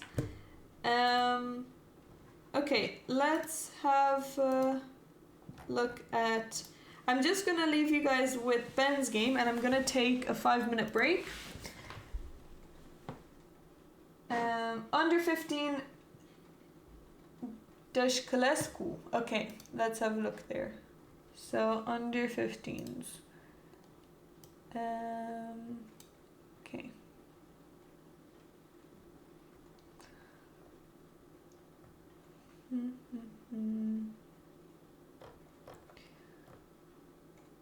Oh, Darun is also playing. He has won the game. Wait. Under 15, I guess. Do you mean girls?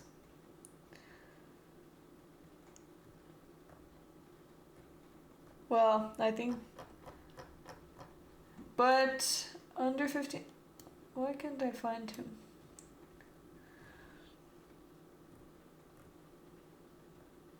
Oh, found. Oh, he's already won the game. He's already won the game. He's finished. So,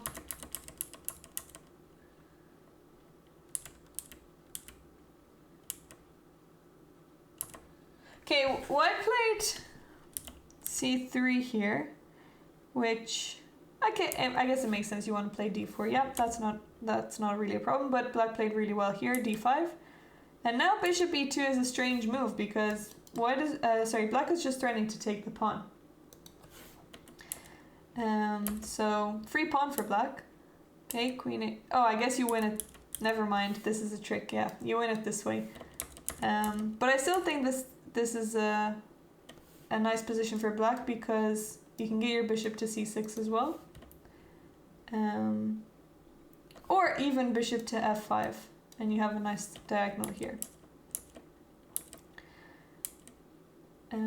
Okay, so pawns are traded. Black can maybe try and isolate white's pawn here and create this problem, and then rook c8 comes in really nicely. Okay.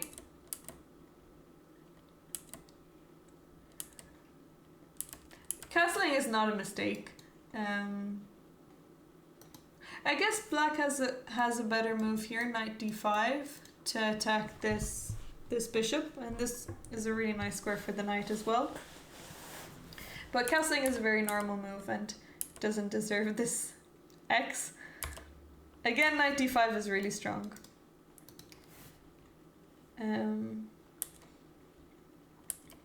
Okay.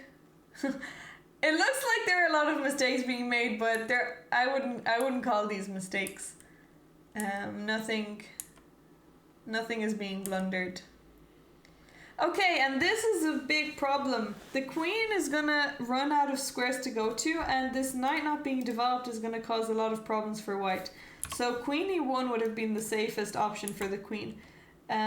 But if you go to d5, now there is rook d8. Maybe rook a d8 is a bit more accurate to keep this rook maybe on the f file. You might want to use it there. But after rook d8, black's pieces, now you get a free move here with black. So, okay, maybe you don't need to rush to take.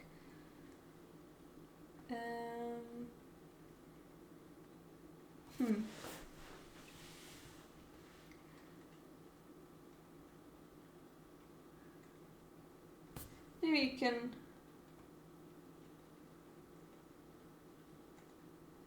I'm thinking to attack the queen, but then the queen will just go back to c2. You can also try to play b5 and take away any options of white coming into c4. So rooks are exchanged. But here, okay, taking with the bishop now is gonna bring another piece back, but I guess this allows rook d8, so yeah, white has a very uncomfortable position here. Okay. Queen b6, threatening to take on c5.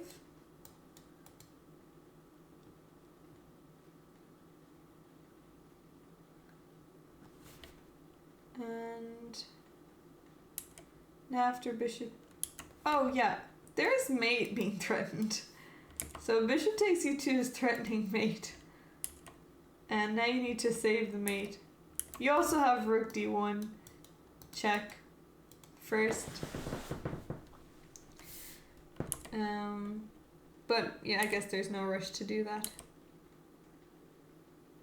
Queen d7 and white resigned. Yeah, this was a nice game by black. A lot of maybe inaccurate moves in the middle, but black played a really nice game. Yeah, I don't think any major mistakes were made. So let's have a look at Lukin's game. I'm going to take a 5-minute break, and I'll be back in 5 minutes. I'll just put up the break screen. And okay, I'll see you guys in a bit.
Hello everyone, welcome back.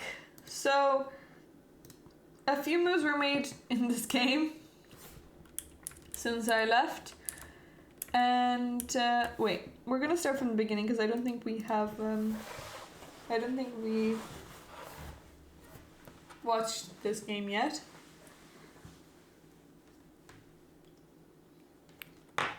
So, we have a Queen's Gambit declined.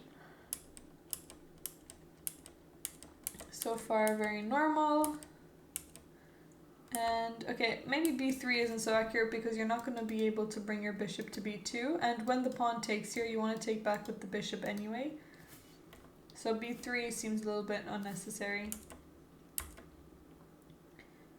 But it's not a terrible move. Okay, white is attacking on the diagonal. Now black played bishop f8. Maybe now is the time for the pawn to take on d4. And after pawn takes, now at least your rook is a little bit more useful. Because at some point you do have to take on d4. Or you do want to take, you don't have to. But it's a good idea for either white or black to take on either side. But it makes more sense for black because the rook is already on c8.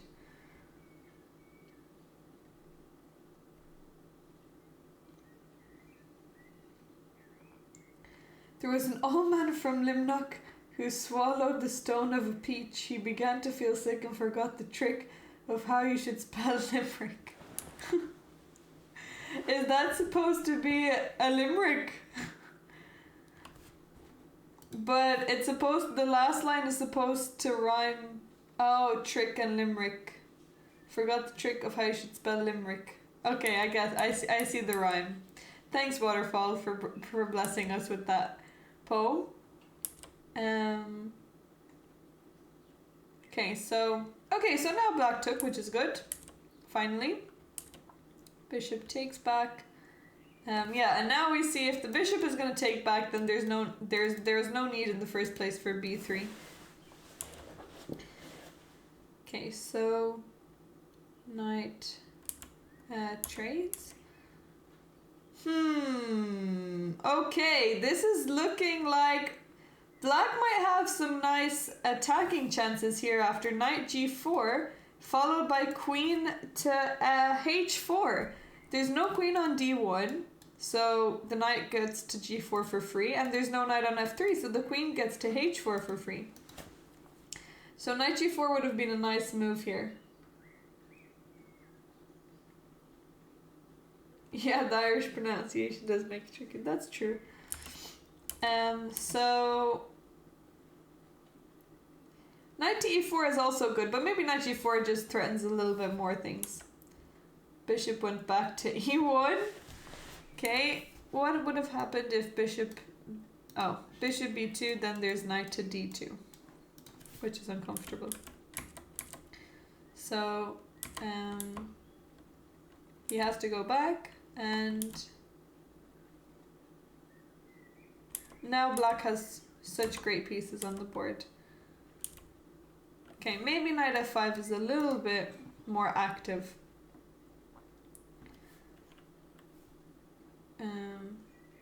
This bishop needs to move out of the way and get rook d1. And also from f5 you can go to g3 and exchange this really annoying knight. But now with the knight on f3, its only defender is this pawn, which I think white will run into trouble with. So here, this is maybe a little bit complicated, but black has a really nice trade here. Knight to g4, threatening to win a pawn. So, okay, if white decides to take this pawn,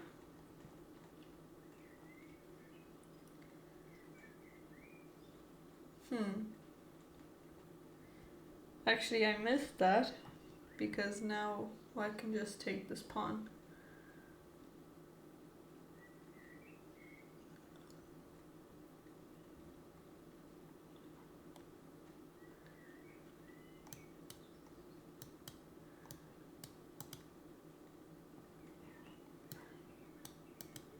Okay. So I thought that maybe white had to take on g5, and then this allows the queen to come to a really annoying square, threatening mate, and the whole... Oh, e3 is also hanging. And if g3 is played, then the king side is just very weak. But if the knight takes on e5, we have this move knight to b5, trying to remove the bishop from the d5, from defending the d5 square, and then the queen will get to d5 and threatening mate and the knight at the same time. So double attack. But b5 is a hard move to see. So queen f6. Rook went to d1. I mean, it makes sense. You're going on an open file with the rook. But instead, maybe you want to trade this bishop. Maybe bishop b4. Because your bishop on e1 isn't doing so much, but this bishop on c5 is a bit annoying. And now you have your rooks connected. So this could have been a better move. Rook d1 is not bad. I guess knight g5 is still a problem, because now this pawn is protected.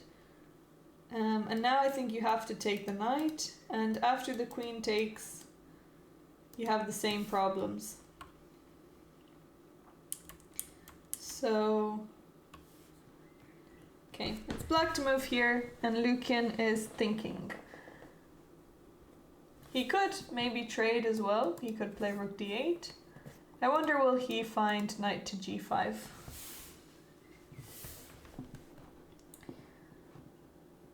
Okay, let's see some other games.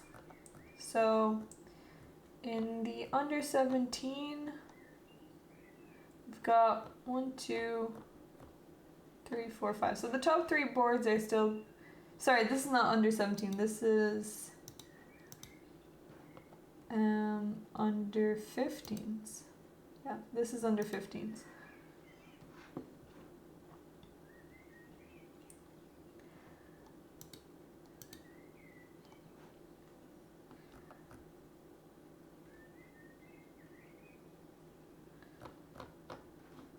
Do we have any requests for any of the games?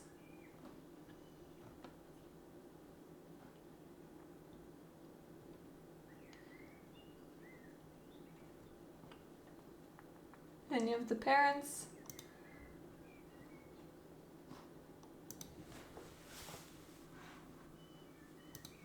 Okay, so I think wait, girls under 7s, this is still being played. Okay, we have this game over here. We're gonna see a mate on the board soon, hopefully. So queen e3 was played. I'm not so sure what the idea is. Here we just have mate in 2. Who can find the mate in 2 for white?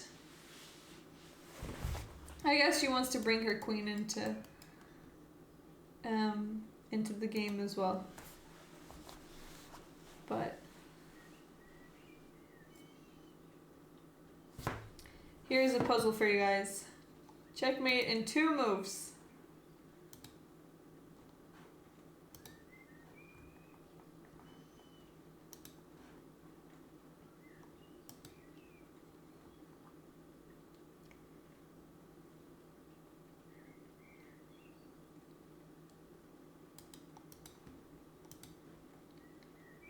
I'm sure you all know this.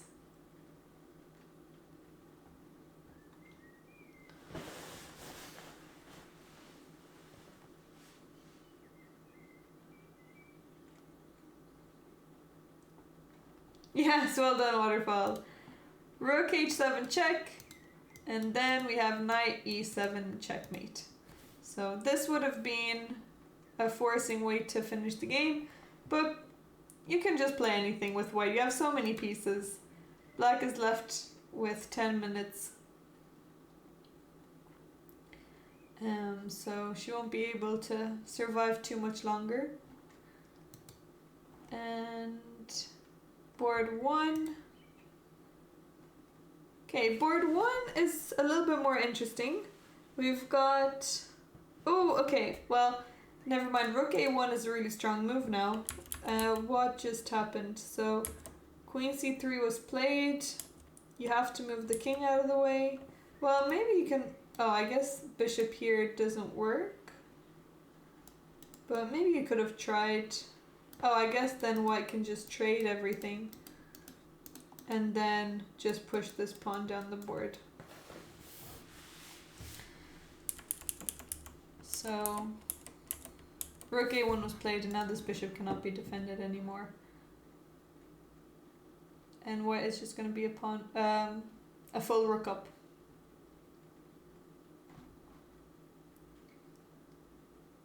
Okay, so let's have a look at girls under 9. There are still 2 games being played. Okay, here we have a very equal looking position. 2 rooks each, 6 pawns each, and a queen.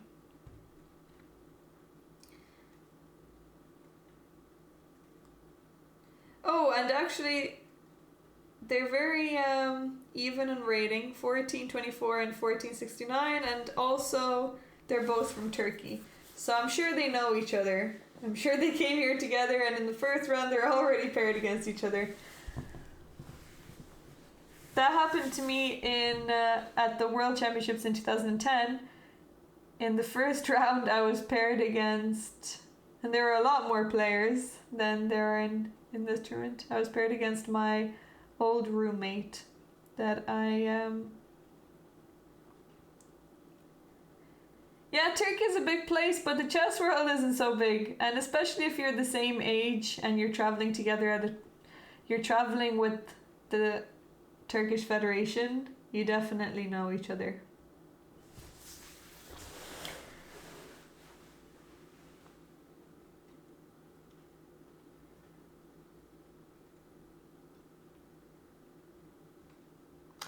I would guess that they would have seen each other at tournaments before. Okay, so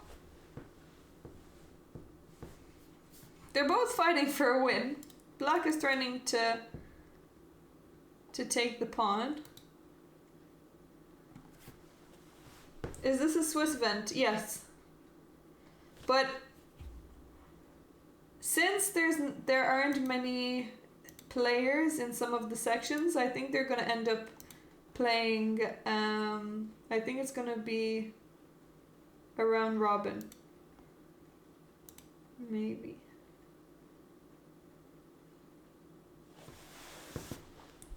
In the under 7s, the pairings have already been done for all the rounds.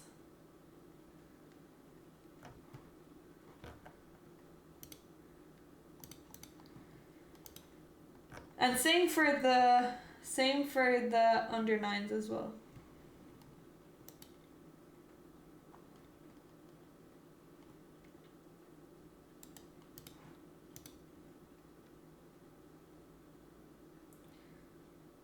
Okay, so the rooks were traded.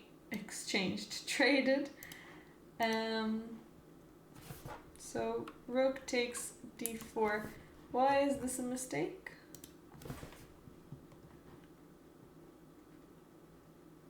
Okay, you can just defend the pawn, I guess, this way.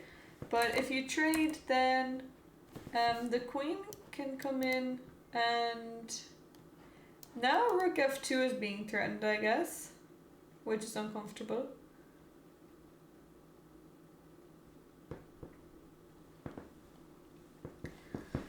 Rook f2, and then maybe even queen b2. Black has a really nice, well, not only position, but very active queen, which is important in heavy piece endgame. you want to have the more active pieces. I mean, in general, you want to have the more active pieces, but especially when the queens are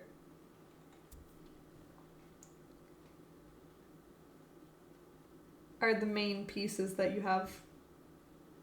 Usually they're coordinators, but in this case, they're able to control a lot more squares than in the middle game, for example.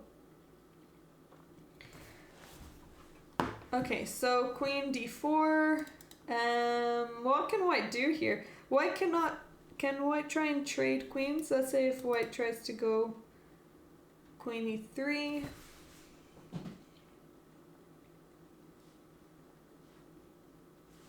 Maybe rook f2 is just so strong after the queen trade. And now this is not looking very nice.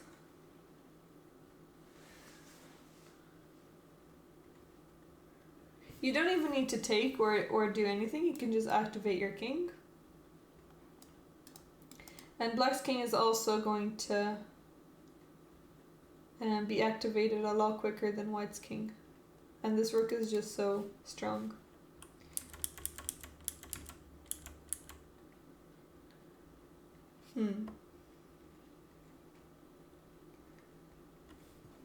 Okay, let's, so this is the position right now, and white is thinking about what to do.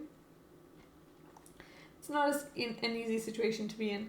Maybe if you try rook d4. Oh, rook d4 hits a blunder. There's actually a mate in 2. Rook f1 and queen g1. Did they not castle? Oh, I guess black didn't castle. Black didn't castle, but a lot of pieces were traded. And I guess there was never any need. Both of the rooks just moved. And black didn't get a chance to castle. Oh, so queen e3... No, queen e3 wasn't played, sorry. That was just my variation. So queen d4 and white is thinking. Okay, let's have a look at board 3 of the under 9s. Okay, so black has 6 pawns, white has also 6 pawns, but white has much more active pieces. Mainly this knight is slowing things down on black's side. So black just played rook d8 attacking the pawn, and white needs to decide how to deal with that. I imagine the king can just go to e3 or e2. Okay, that was played, king e3, and bishop here is being threatened. Hello Adam, thank you so much for the 9 months. How are you doing? Good to see you.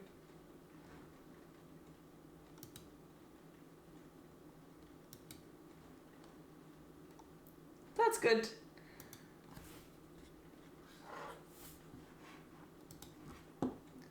We're just watching board, I think this is board 4.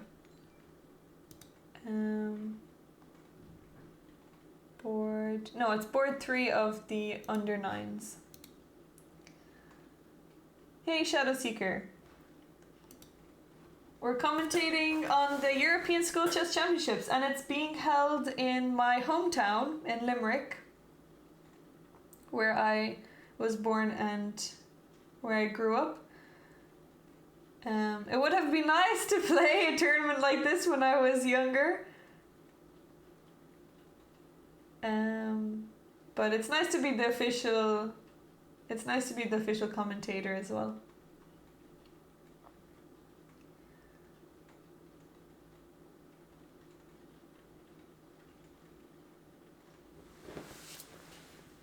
Yeah, black has a really difficult position.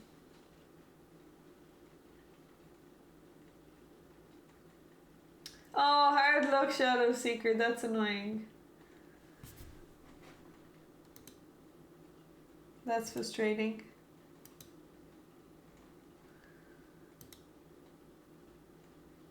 Parvu Rizwan. Okay, let's have a look at Rizwan's game. Which section is he in?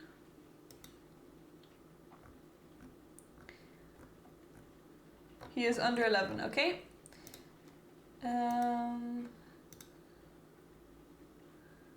Under 11, let's go. And he is... Wait. Are you sure? Oh, this is... Wait a second. Maybe there's some mix up.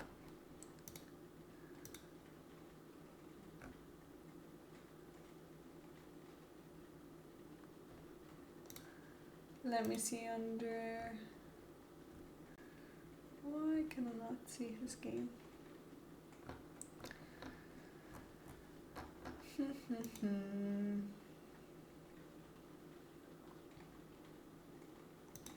That's weird. Yeah, maybe there's some problem on chess.com. I can see the other sections where, like, well, let me just have a look. So he's playing on board. He's playing on board 3, so he should come up there.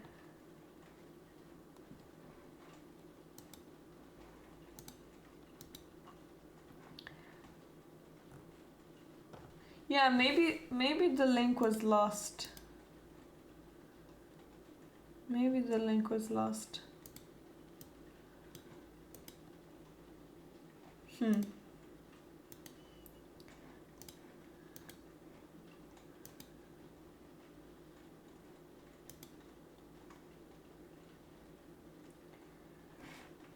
Is it working on Lichess?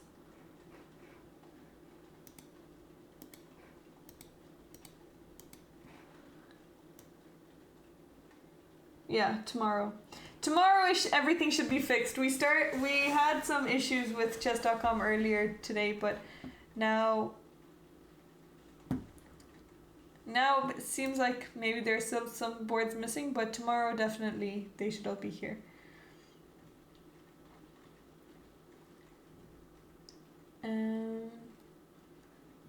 Okay, so we have May with 2 queens here. Oh yeah, this was the game that we were looking at earlier. So this is the last game of the under 7 girls. We got to promote with a queen, and I don't think we're going to see a stalemate. But black is still thinking. There's only one move she can make. Oh, sorry, she can also... Oh, I guess she's in check, so she can only go here. And checkmate followed. Any way you want. Okay, so under 7 girls are the first section to finish. Let's have a look at girls under 9. Oh, this is the endgame that we were looking at, and Queen E3 was played. And now Rook F2 is not played, which is surprising because we do learn from a young age that rooks on the 2nd and the 7th are the most powerful, but we also learn to activate our king, so maybe this seemed like it was more important. But King G1 now stops the rook going to F2, and you don't get the chance that you had earlier. Okay, G4, the rook is attacked, and now rook to G5. Okay, so here you need to keep the rook on the F file. You stop the king from activating, and you can then come with your king to D5. So maybe rook F4 would have been a little bit better. So rook here. I guess she wanted to keep keep attack on this pawn. But white can play rook f3 here and counter-attack on this pawn. And that's what was played, I think. Rook f3 was played, and it's black to move now. And now things have gotten a little bit more complicated for black, because you have to trade these pawns. Oh, but actually rook e3 wins the pawn. So maybe black is has this under control. Rook f3 was played, and rook takes e5 was also played. Okay.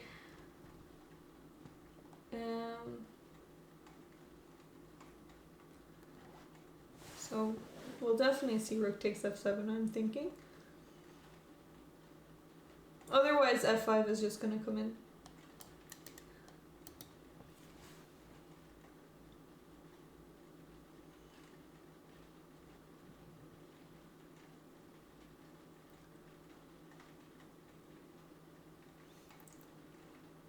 Wait, what do you mean board issues for black? In which game 17?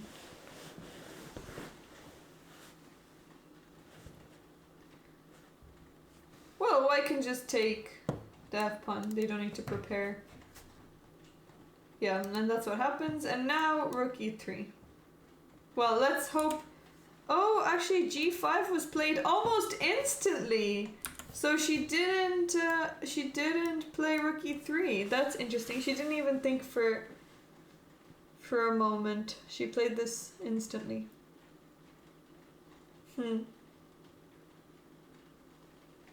Yeah. Well, okay, I guess she was worried about this. You don't need to rush, I guess, to take any of these pawns. You can just defend this pawn. And then after rook takes, you can take on h3. And this is annoying, but I think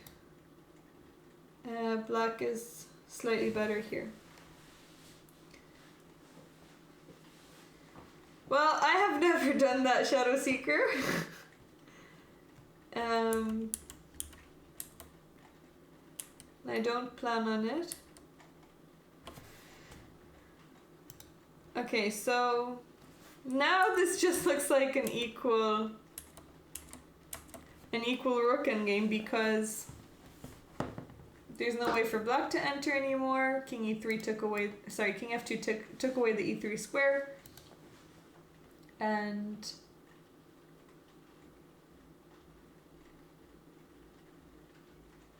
okay, maybe there are some ideas, but since the rook is quite active as well, white's rook, there's always going to be some checks from behind if you do try to activate your king. But I think this is going to be a long game. So how is this game going? White is very low on time, but white has the better position here. Have I looked at Lara's game? No, I haven't. Let's have a look at Lara's game. She is playing board 1 here. Okay, let's have a look from the beginning. Okay, so she's playing her Grunfeld, which she always plays, and she's comfortable with it. Okay, I guess she's playing at 1925, so they're pretty even in terms of, well, they're very close in terms of rating. Her c6 is not normal. Okay, I guess taking the pawn here is the main move, but c6 has been played as well. I think it's not the worst thing in the world.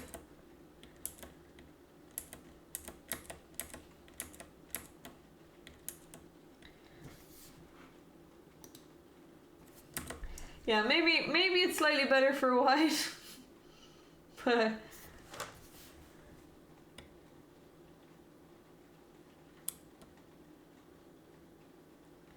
But I think she's had these positions so often that she's definitely familiar with them.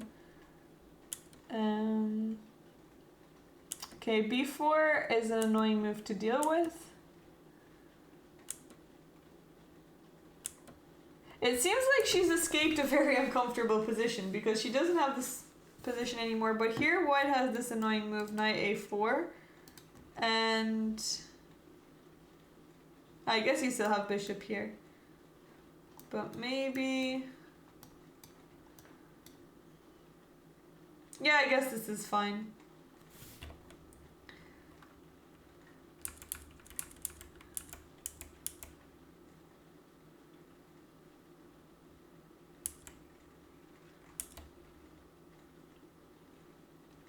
So you're saying here, rook c1.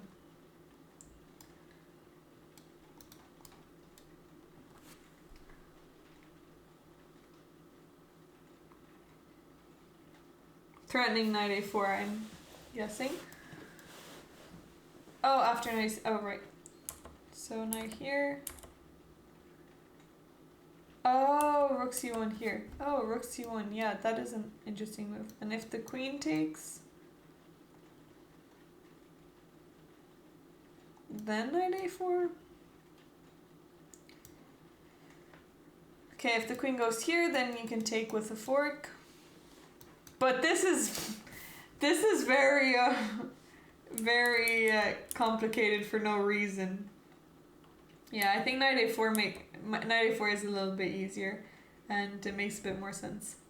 Okay, so b5 is not maybe the most accurate move, but it still makes sense. I guess you open up black's rook for free.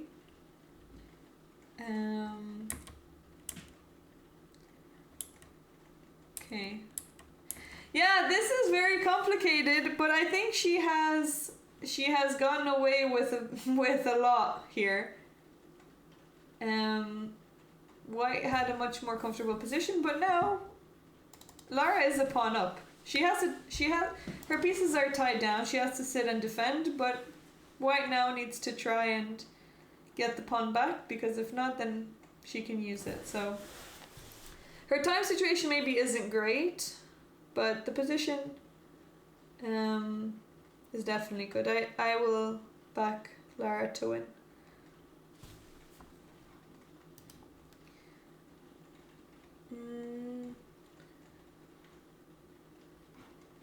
Let's see how Ben is doing. Ben is still playing. And it looks like things are looking good. Okay, so he did double up on the f-file. This is what we were saying earlier. Oh, so he didn't play rook f3, but he played rook f4 and attacked the knight. Which maybe is a nicer way to play because it's more threatening. So h5 is very ambitious. White is attacking the king, but playing h5 is going to weaken your king, so it seems a little bit risky. h3 kicking the knight away. Now you've got your doubled rooks on the f-file. Hey Pawn Mars Destroyer, how are you doing?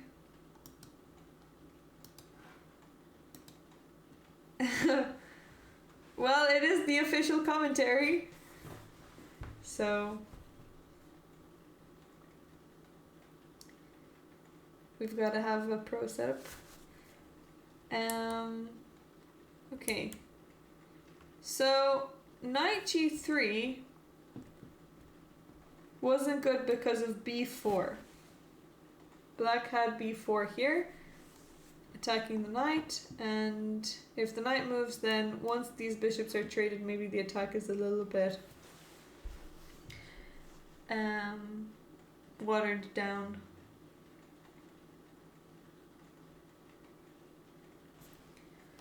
So g6 now allows this bishop to come into the attack. So either you trade the most scary piece, the most scary attacker, or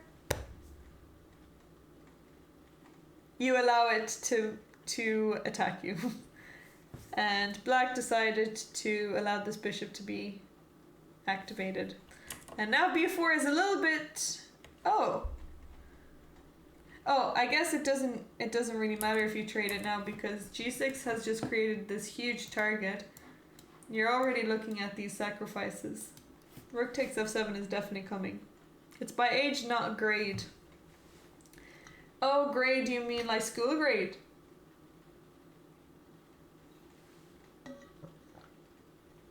Anybody you know? Yeah, I know a few players. So Ben here, he's also a darling. Wait, Gavin is actually the darling. Ben rarely is in the chat, but he has been in the chat before. But Ben is Gavin's older brother. Oh, right, yeah. Yeah, I don't know why they call it school championships, because it's just another youth event. But it doesn't really have anything to do with schools. Because you're not really representing your school, you're representing your country as well.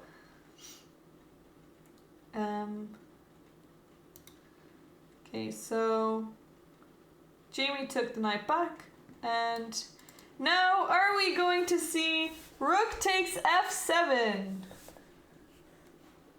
Let me see if I have time for a prediction. I'm gonna start prediction. Will Ben play rook takes f7? I'm gonna put it up for 1 minute. Get your predictions in. Do you think Ben will play rook takes f7? Here is the tactic. Rook takes f7. After the queen takes, we've got bishop to c4. And if the queen takes on c4, you can take on g6. And this is looking like a disaster. Wait. Maybe here... Yeah, you cannot just take another pawn. King here. And maybe you can also bring this knight in. So... bet your channel points. Will Ben play? Quickly, no one is predicting. Why isn't anyone predicting?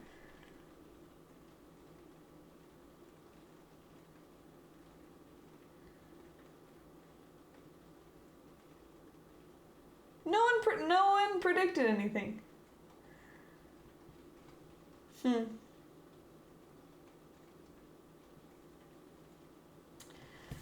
That's very sad. You didn't see it. Okay, I'm gonna put it back.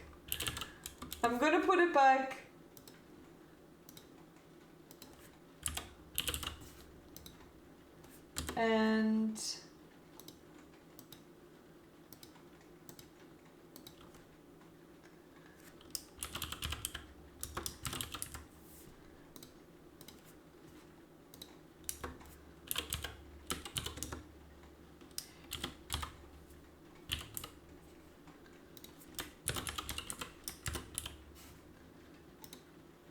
okay, I'm gonna put it up for 1 minute again. Okay, here's your time. Predict.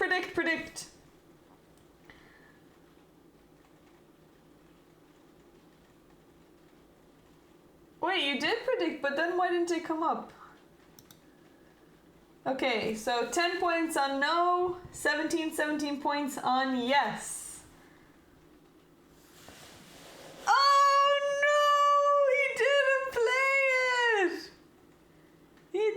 He played bishop c4. Oh no. Oh no.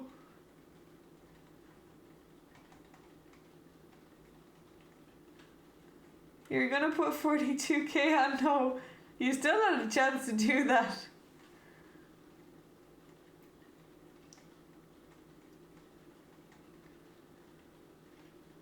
Okay, well,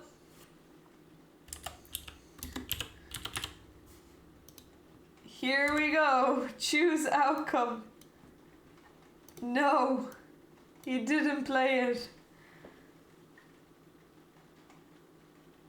You had 70k. You should have put it all in. So TJ and Palmar's Destroyer got 4.8k. I mean, I guess in these positions you're already winning, so maybe you don't need to go for the sacrifice. You're gonna get it for free anyway, but it would have been nice. Ah, you're playing it fair, okay.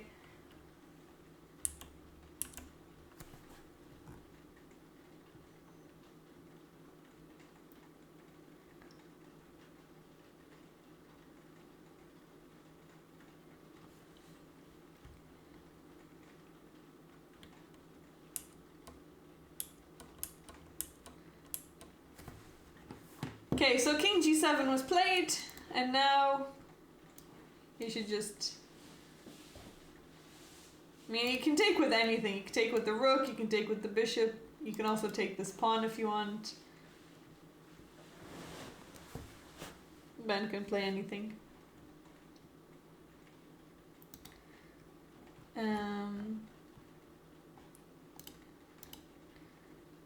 Okay, there's still a lot of games left in the under 15s. Wait, Black has an extra queen in this one. So... But why is he thinking so much? He's only down to the last 3 minutes? Maybe, is there an error on the board or something? No, I don't think so. Okay, probably this... Okay, Queen H5. I don't know how white has so much more time than black. You can just promote another queen.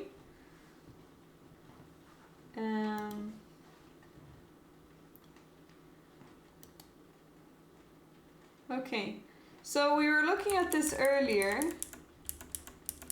and knight g5 was played after rook d1. Lucian found knight g5. Great move. Excellent find. And now black has a really strong attack. Wow, great moves by Lucian. Now these exclam after exclam after exclam. He got 1, 2, 3, 4 exclam moves already.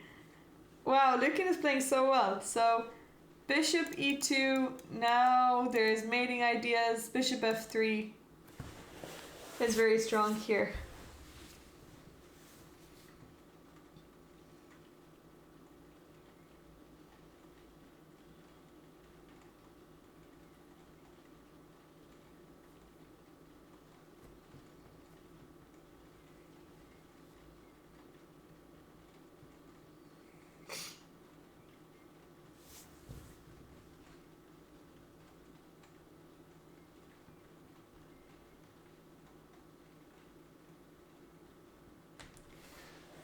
I guess he can also maybe play bishop d4 and attack the queen. Black has a lot of options here.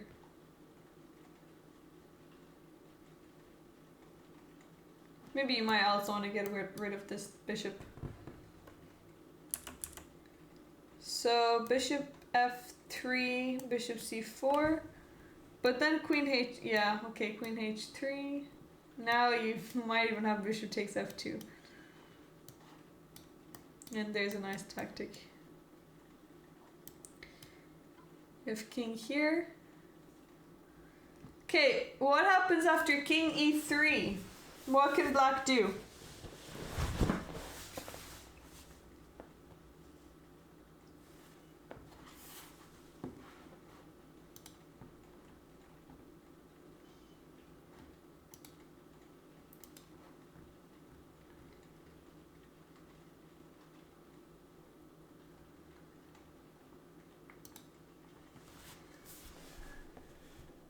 What's the best move for black here? Yeah, well done. Queen h6. Excellent move. And now, if the king goes here, then you can just skewer the king and queen. So, nice tactic here. Rook c... So, okay. Lucian is still thinking. He's getting lower on time, which is not great, but I think he probably is calculating some things around here.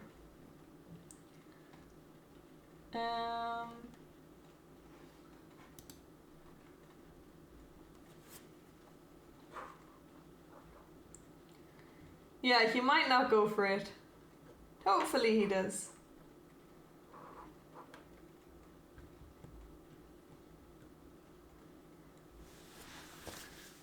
Oh, it looks like black has lost some time, but I don't think he has. I mean, I doubt it. But the clocks do say 0. Also, this is so early on in the game. I'm sure they've played more moves.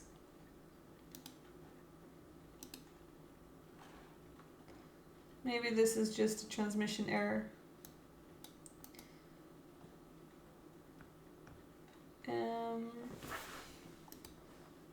What is your ELO? I am 1900.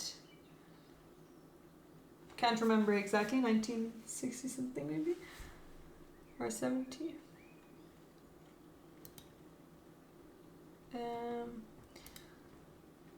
Okay, so... Still one game being played here in Girls Under 9s. Oh, okay, we have an exciting... oh yeah, this was the Rooking game that we were looking at earlier. So White is trying to go for... Nice! 1981. Wait, I'm 1981? Oh, wow, okay. I'm only 19 away from 2000. So... We have an interesting king and pawn endgame here. This pawn is going down the board, this pawn is going down the board, this pawn is going down the board. All kinds of tactics here. And now, you can also take like this as well, if you want. Because if the pawn takes, you can just take and then you still have it. But d4 is a nice move also, because the king can catch both pawns. So... Ooh, okay, blunder here. You need to play g7. And you both queen at the same time. If you go king here, now king c3 is possible, or even better, h2. Because after g7, now you need to play this move, king to c3, or you can play queen d1 and try and promote this pawn, and black is actually winning. But queen h3, the problem is that you allow the king to get in front of the pawn and you're not going to be able to push it anymore. Oh my goodness, that is so tough. Black could have won this, and black has 43 minutes on the clock. 43 minutes! That should not have been allowed. Queen h3. How long did she... Okay, she played this very quickly. She spent 18 seconds, I think, on queen h3, but yeah, king c3. Now this pawn cannot be stopped, so I think this is just a draw now. That's an unfortunate loss. Well, miss of a win, miss of an opportunity.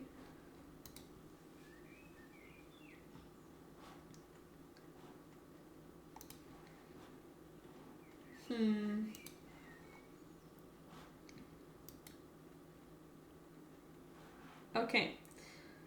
I think we're gonna see a draw here.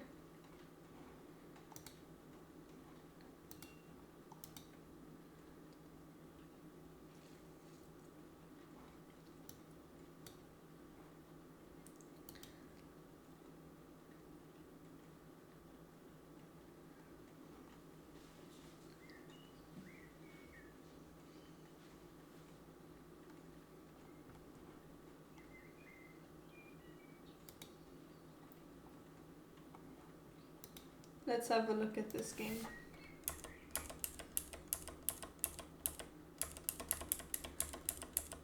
Okay, I'm just gonna fast forward to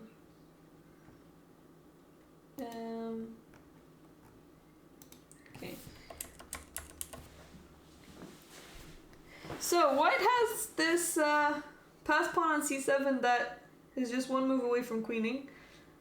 Hello, Chris. How are you doing? I hope you're good. Okay, so white is offering queen trade. Oh, sorry. Also, white is just an extra piece up.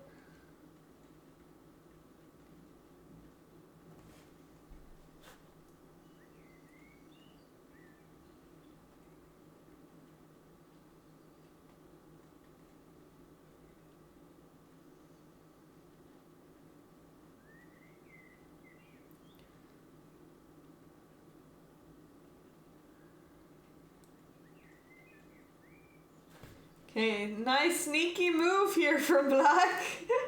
If white isn't careful, you might end up losing your rook.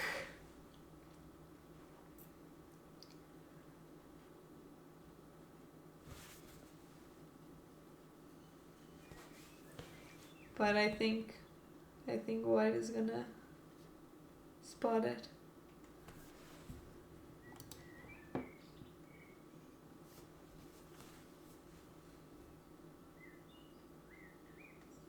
Yeah, king g1. Now there's no more threats. Bishop d7 is coming. It's not looking good.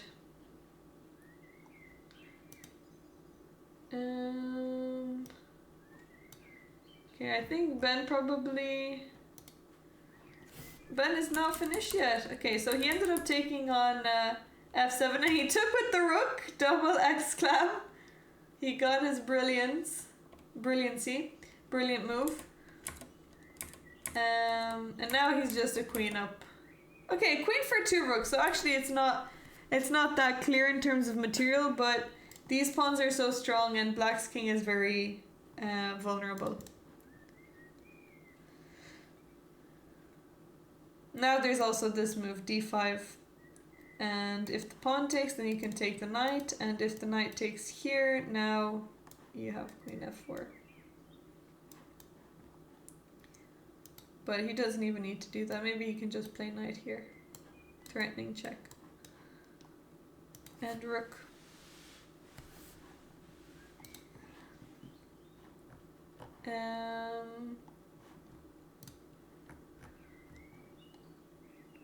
Okay, this is the second game still being played in the Open under 17s. So, how's material looking? Okay, material is equal, completely equal.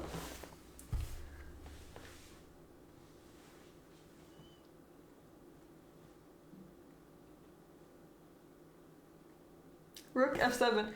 Maybe king h8 doesn't let your rook to be pinned.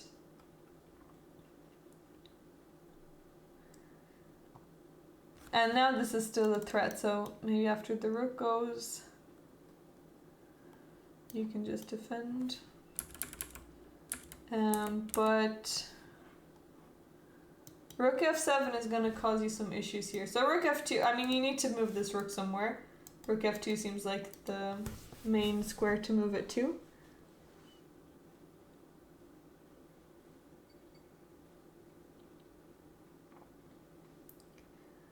But white is very down on time. 6 minutes left.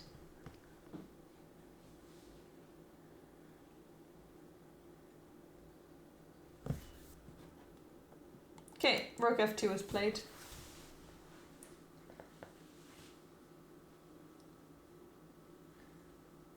And now this pawn is being attacked. So you need to defend it.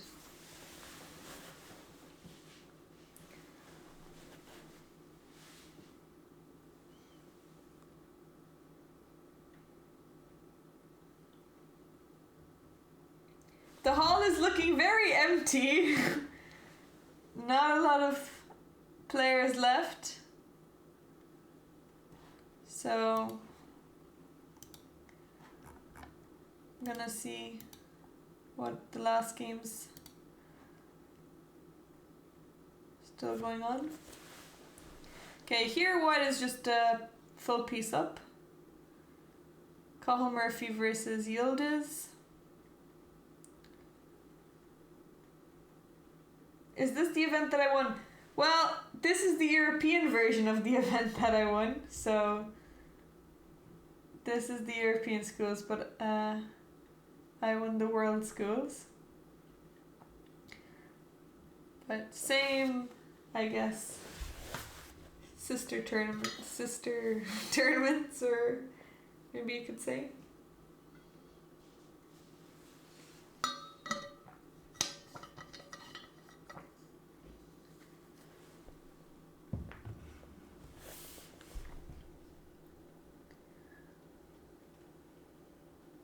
I don't know, sometimes European championships can be stronger than world championships because it's more concentrated, like there are stronger players going.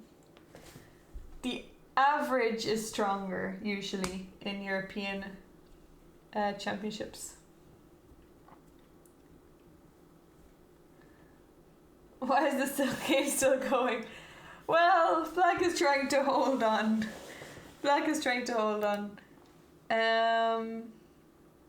Maybe he likes being on a live board.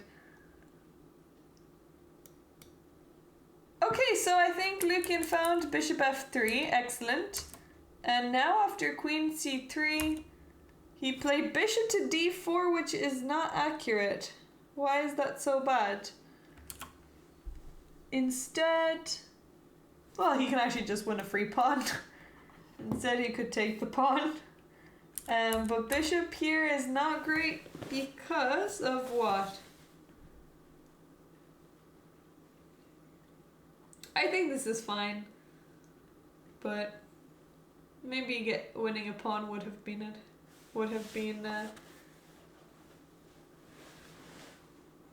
a nice addition to your advantage. Queen, okay, the queen has to move, so let's say queen here. Well, actually this queen is really annoying because it's constantly attacking the bishop on f6, and you can never play queen h3 if the bishop is under attack.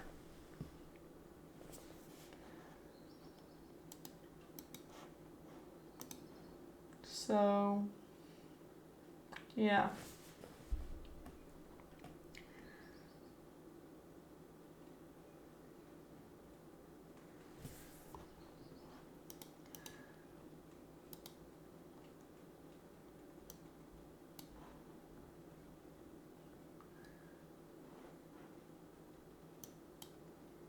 Not so straightforward that it wins a pawn. Wait, let's have a look. So here, oh, I guess there's rook a1.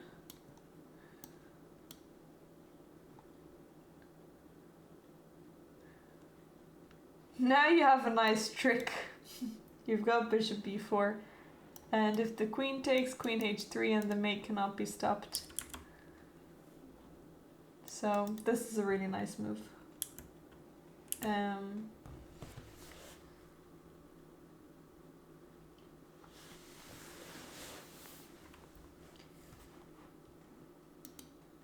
Okay, queen d3 was played. Lucian is down to 2 minutes. 2 minutes.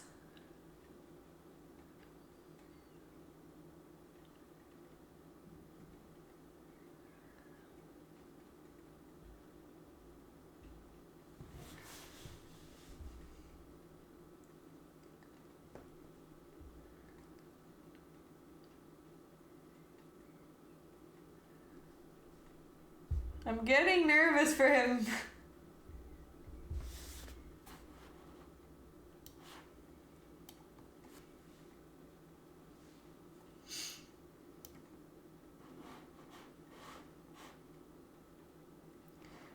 Upset alert! Oh, yeah, but we don't want to root against Lucian.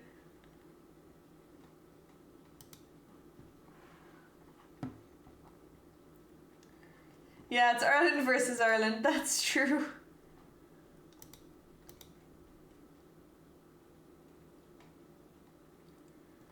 Yannick is also still playing.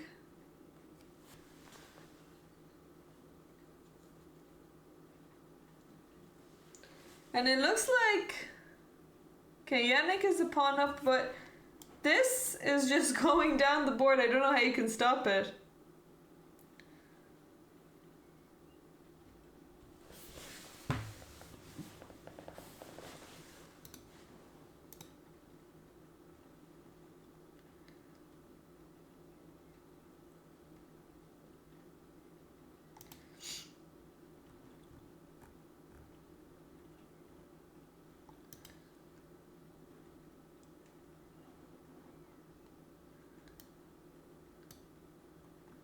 Irish and Irish fighting, yeah. What are we supposed to be getting from the CCTV footage? Well, this is the footage of the playing hall, but it's a little bit empty right now. There were a lot of... all those boards were full earlier, but I guess it's the lower age groups that are playing at the top, so they finish quite quickly. You should have seen them, they're really cute. So some of them were just as high as the table, so they were standing up. And, well, you'll see them tomorrow anyway. We'll go again tomorrow, and the day after that, and the day after that, and the day after that.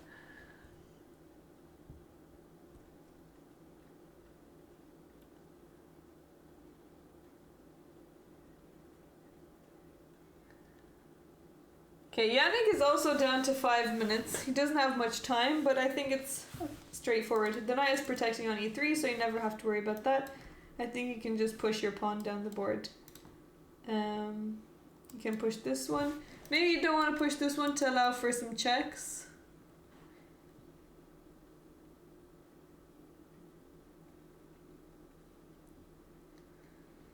The same thing happened to Sligo.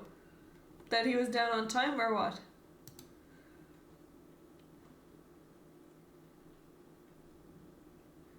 Oh, the boards on the camera were empty. Oh, sorry. Yeah. Okay, here we have Ireland versus Spain. And this is looking complicated. Black is an exchange up, but these pawns are really strong. Wait, white just gave away a free pawn? Why did white give away the pawn? You should just defend the pawn. After... rook here. Oh, he wants to trade. I don't know if this is such a good trade because now you don't have that strong pass pawn anymore.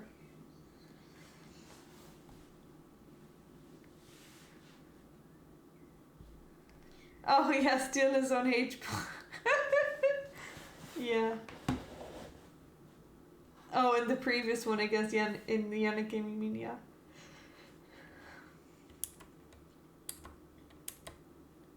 So, bishop takes f7 was played. Okay, the king can just move somewhere.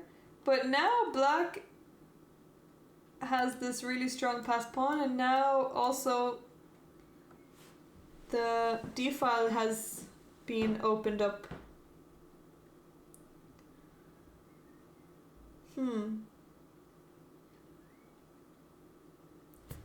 Okay, black decided to play king h7. King f8 was a little bit more accurate just because it's more active maybe, but I don't think... Okay, maybe it does make a little bit of a difference.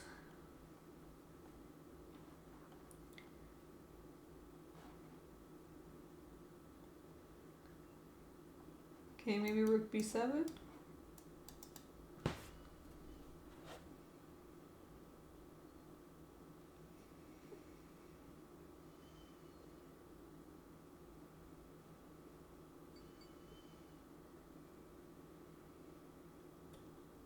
Hello, Tridipta. Chess, how are you?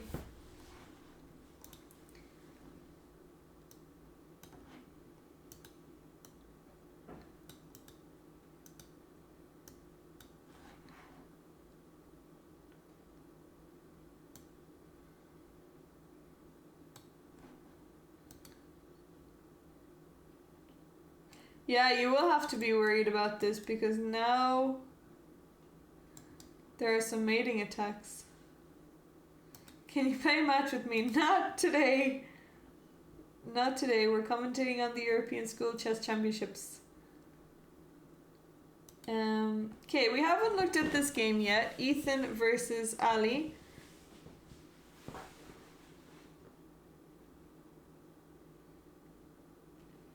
So, material is equal. Maybe white has slightly better just because of this open file, but... Do I teach chess? I do.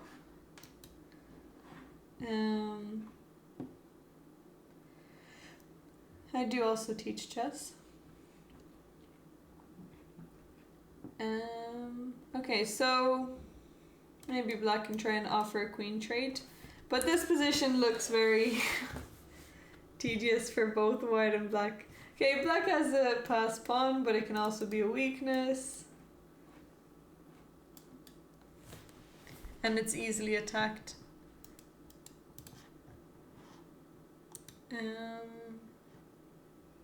Okay, h4 was played, just like you were saying, 17. h4 was played, black played h5. And maybe white can actually hold this position.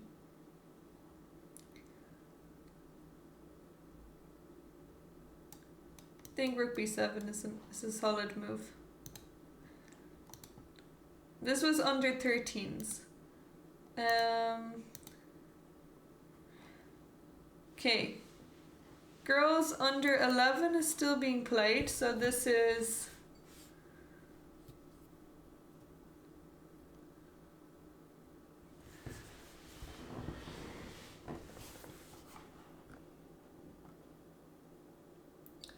Turkey versus Turkey.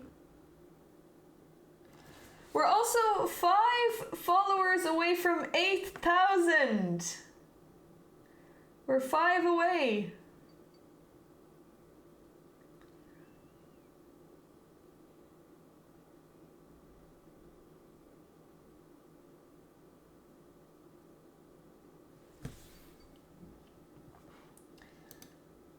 It would be nice to get to 8,000 today. Chudipta, you can send me a message if you want on eChess, but you also can stop spamming in the chat. Okay, so this king looks very vulnerable here. I think it's checkmate soon. Let's just...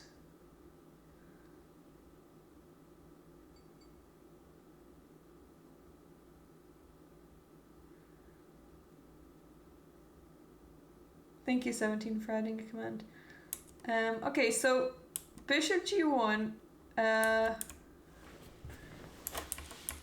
Now, okay, knight e3 is threatening the rook. Let's say the rook moves somewhere. Okay, let's say knight here. Now after the king moves, king can come in. F2 is also scary. This is really scary.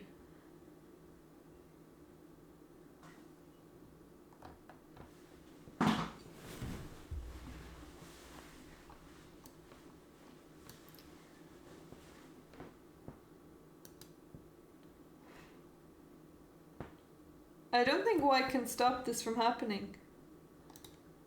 Yeah, so actually this was played, and after king f1, f2 was played. Yeah, perfect. This also works. Maybe this is even easier. And the bishop on g1 is gonna go.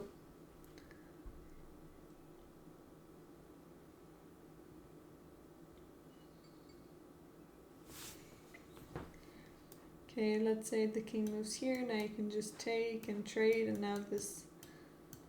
Okay, sorry, I promoted tonight by accident, but yeah, you can just go here.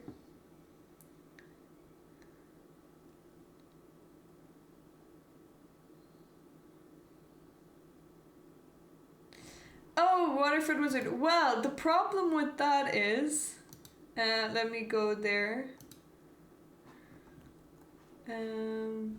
Oh, under 7 games are finished.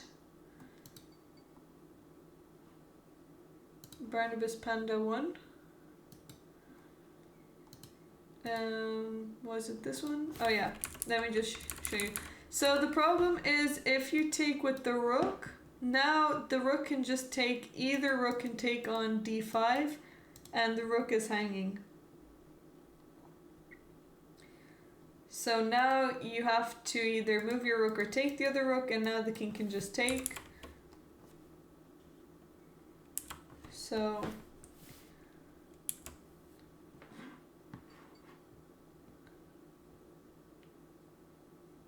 that's why it's not good to take with the rook first, because you can win the bishop. Okay, so under 17s are finished. Under 15s are finished. Under 13s, we've still got 3 games. Oh, so this is the game that we were looking at. And the rooks have come off the board, so rooks were traded. And the king can catch the a-pawn.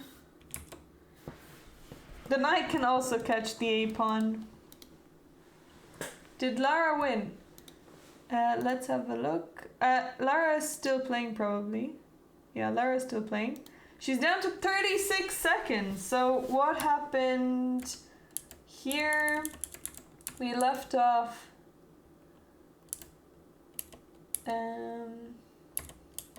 here after h3. This is where we left off. So some maneuvering. Ooh! Okay, knight takes b5 is not great.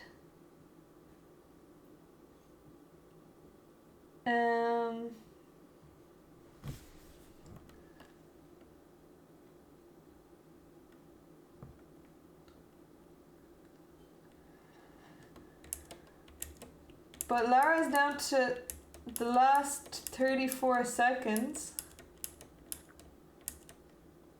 And anything, yeah. This is a problem because now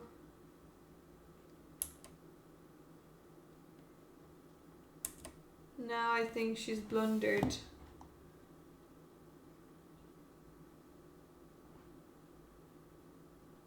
And after this, the knight is pinned. So you can just attack the knight. Oh no! She missed a win earlier. After knight b5, but this is very, very difficult to see. She has these 2 moves, either rook c4 or knight c5. If knight c5, so she's attacking the queen.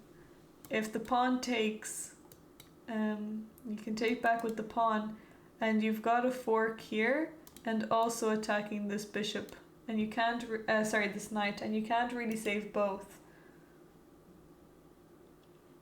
If you move the bishop out of the way, you still get attacked. If you move your queen, you still get attacked. Yeah, rook c4 is really complicated, but I guess it has the same idea. If the bishop takes, you take, and then... Okay, I mean, that's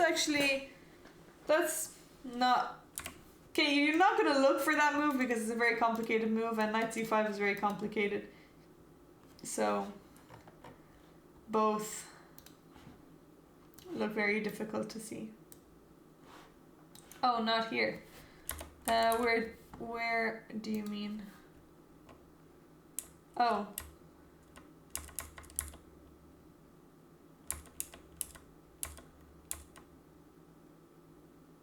Wait! Oh. Wait, rook c5. Where do you mean?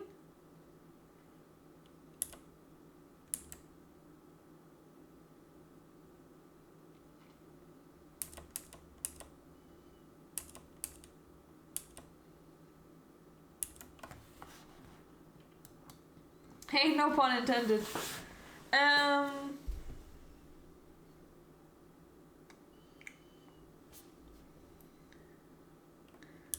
Oh, if queen c3. Oh, right here. Oh, rook c5. You're right, because this pawn is pinned. But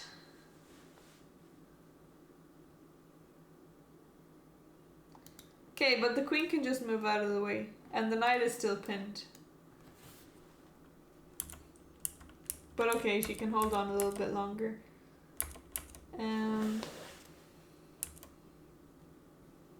Okay, so pawn is threatening to promote. So you can either play your bishop here or rook c1.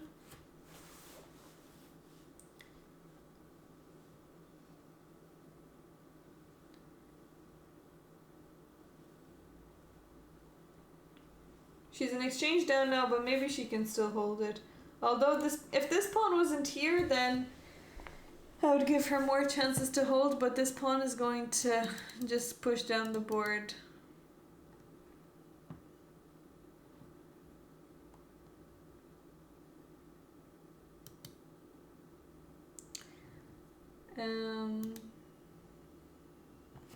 Okay, what happened here?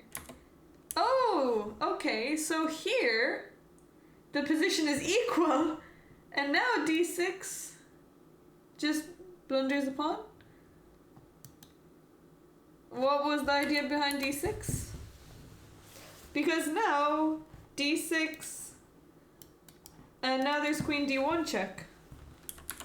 So, oh, I guess white just is running out of time.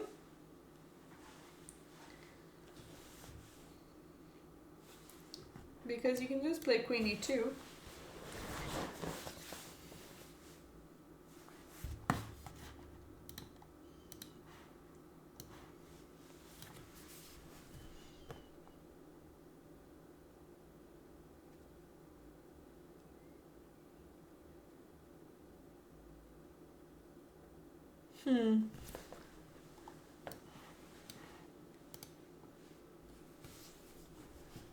I don't know what he was thinking about this. Or she, sorry. I don't know what she was thinking about this.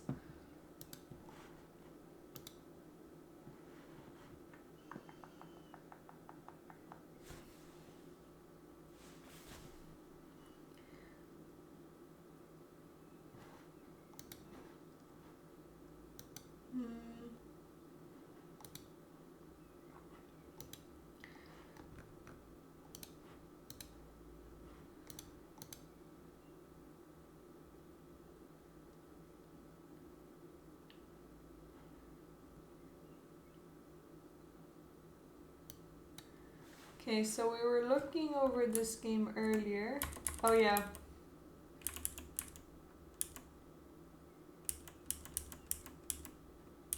But we were looking from this position, and now it has changed completely. So now there are mating threats. The rook is coming in. Just in a few moves, the position has completely gone to lost. And completely winning from white, and I was thinking that this game was gonna go on for a long time, because here the game is just very even. But after bishop a4, you need to play queen f5 to trade queens, otherwise, or queen d4 to trade queens. Otherwise, you're going to allow all of white's pieces. Oh my goodness, no, Ethan! That's really frustrating. Everything was just crumbled after one bad plan. We just didn't look for a few minutes. Okay, let's go back to... Oh! Okay, so we were here after h5. Great move by Cornelius Barczak. Rook b7, excellent move.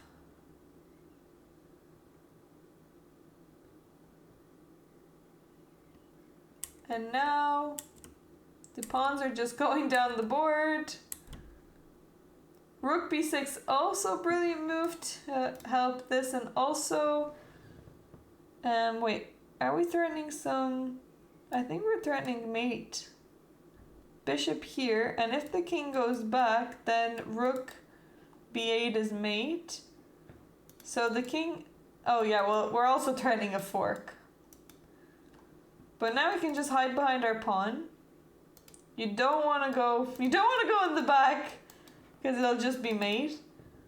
So, and king f3 is just going to expose your king. Hey, the silent assassin. So king h3, you need to hide behind your pawns.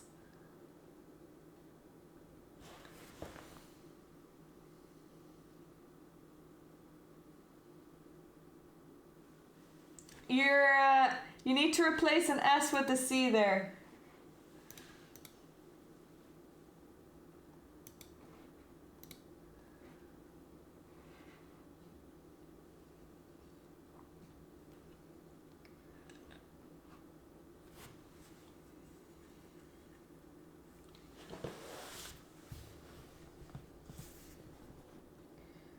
Okay, king h3 was played.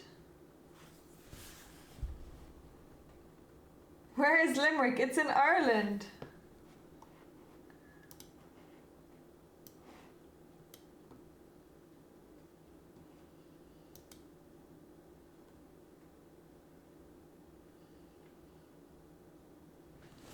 It's in the southwest of Ireland.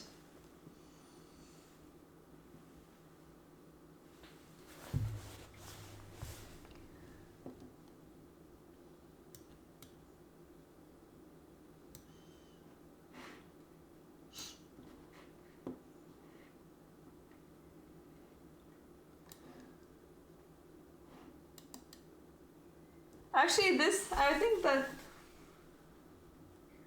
Yeah, I think white is now better because these pawns have started pushing down the board. But earlier, it was looking scary for white. Like earlier, if we go back here, after bishop takes... Okay, first if you choose king f8, and then if you just double up, this looks scary. Rook d2, rook c2 can't be stopped. And the thing is that now your rook is tied down to the bishop, so you have to move the bishop again. Probably bishop here. But now you can play rook b6 and black has the initiative. Okay, so rook d8 was played. Now you can just push the pawn and get a queen. e6.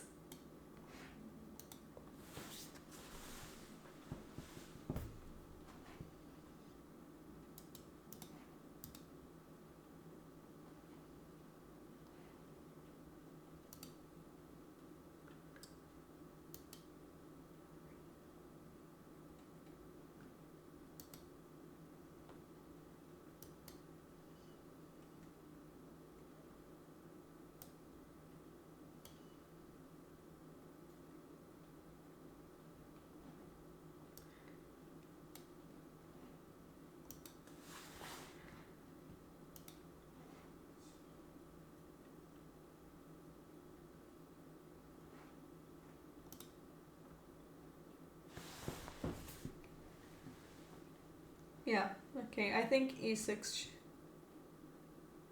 Wait, black resigned! Why did black resign? That's weird. Wait, draw! No! Draw! Black offered a draw and white accepted! No! White is just winning here! No! Why draw? e6 is just winning. How do you stop the pawn? After this? Okay, you stop the pawn, but now another pawn is gone. Or you can also take this one. Oh my goodness, why just... Oh, I should have played on a little bit.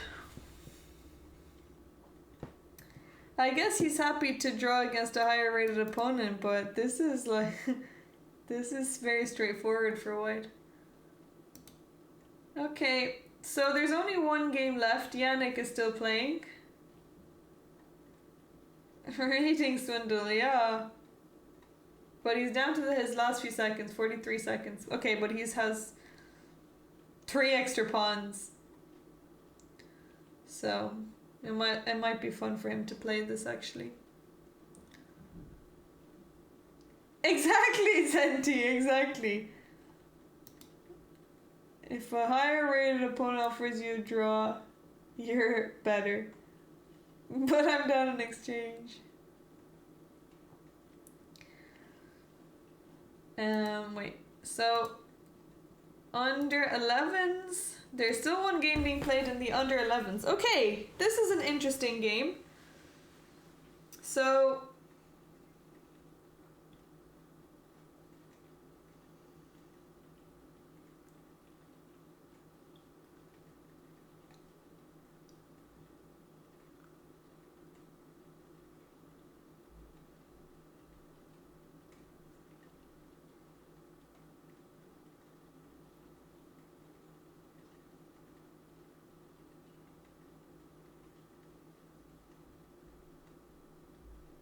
do you think White will be able to win this?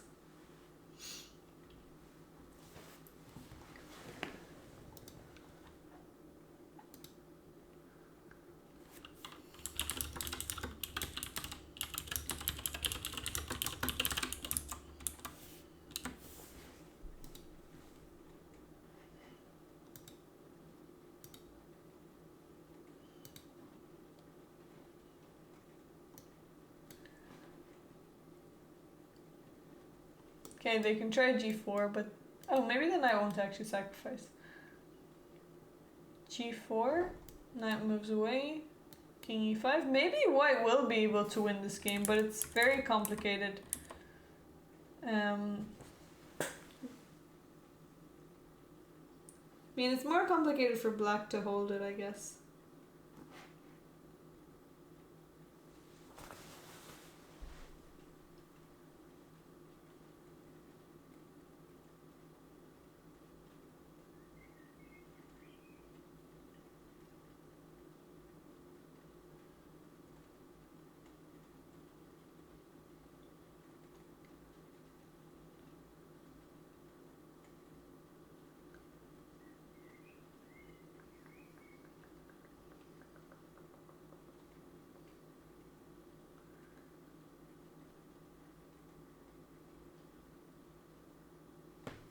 Okay, what was played? g4 was played. Now the knight has to move.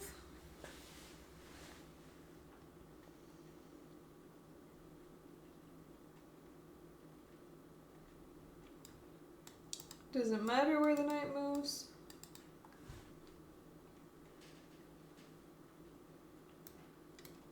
Let's say knight here. It's annoying because if Black had a bishop, it would be much easier to hold, but with a knight, it can be chased away and you're much more limited with your squares. You can run out of squares very quickly. So you have to be very careful with this knight.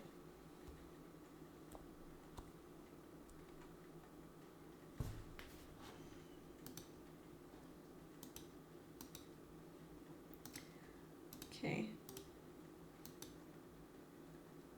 Lara's still playing. What happened in Lara's game?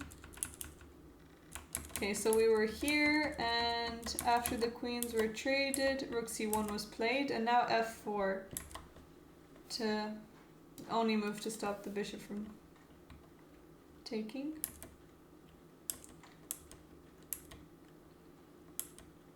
Okay, now you can just take that dangerous pawn.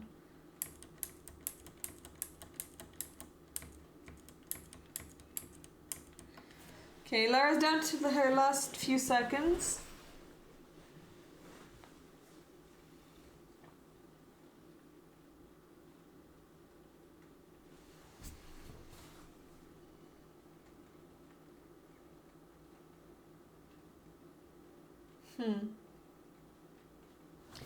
Okay, it's straightforward to play with white. You just start pushing your pawn. Now the knight is pinned.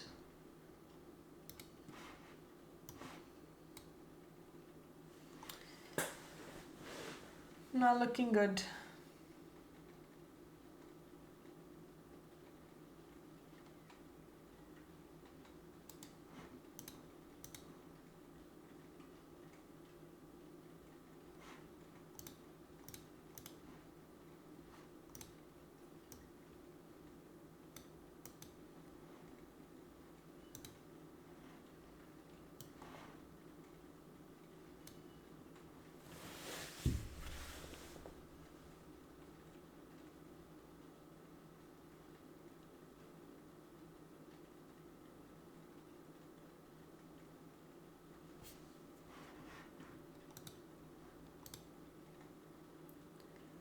Okay, we have another pawn in game. Let's just go back a few moves. So this was the rook in game.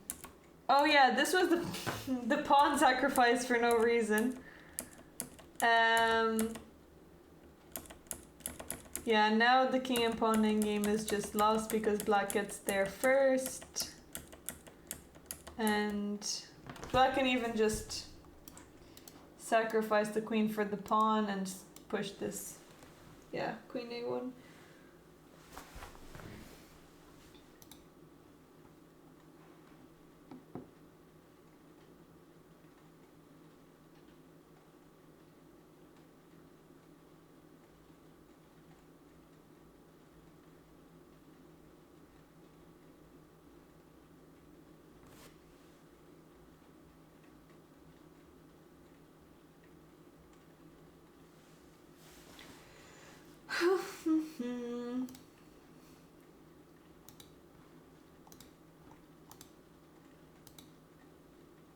Okay, there's still one game being played here in under 14s.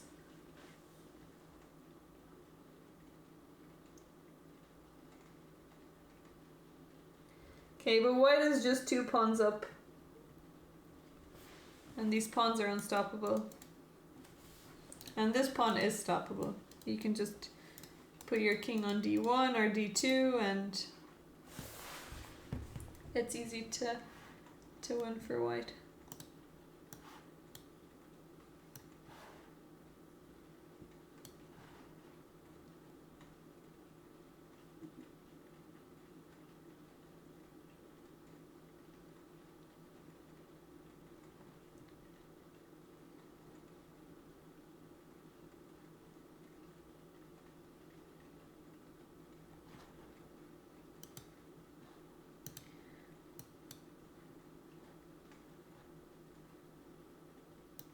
Oh, that was actually...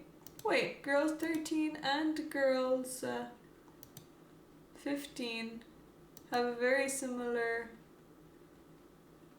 endgame. This is under 13.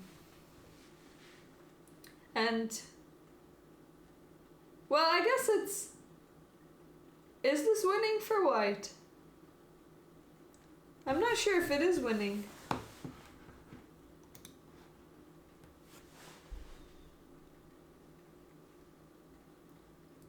What do we think?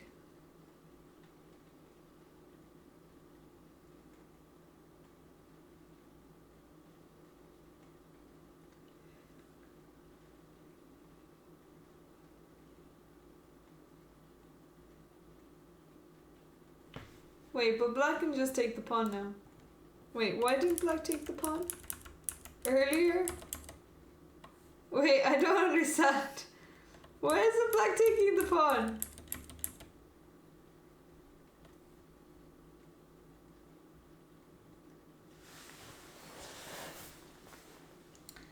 That's very strange.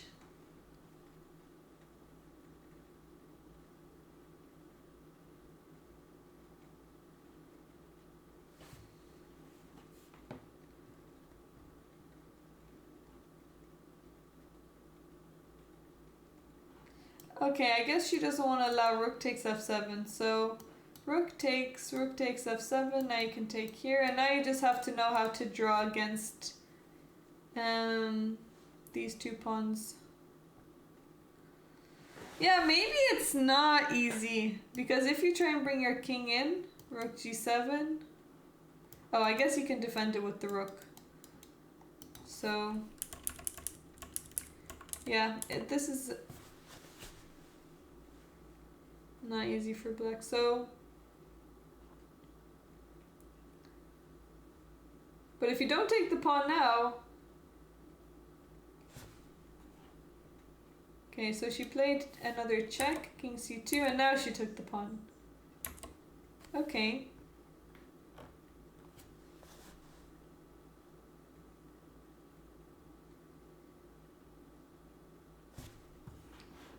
White took on f7. Okay, we're gonna see a fun rooking game. I'm going to put up a prediction. Will this rook end game? Well, I'll just put in, yeah.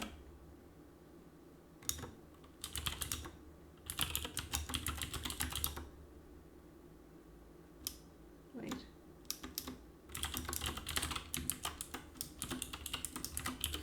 Okay, so we're gonna do some predictions. Will this rook endgame be a draw? Will white be able to win, or can black hold a draw? Yeah, I guess theoretically it's a draw, but maybe white can. The king, both kings are far. So get your predictions in. At least, well, not at least, but they're done on time, so it can't last that long.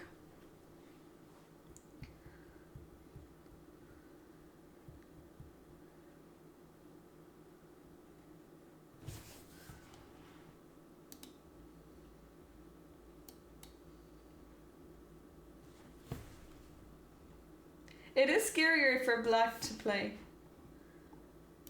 So, rook d4 was played. Yeah. Black is under 1 minute, yeah. Okay, so Palmer Sister is predicting no.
Okay, so rook e6 is being threatened. That's a nice move.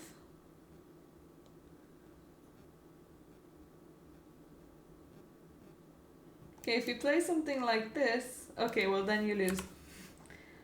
So you can't even do that. So maybe rook d6.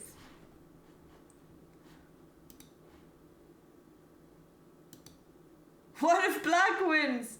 Well, then I'll compensate you fairly.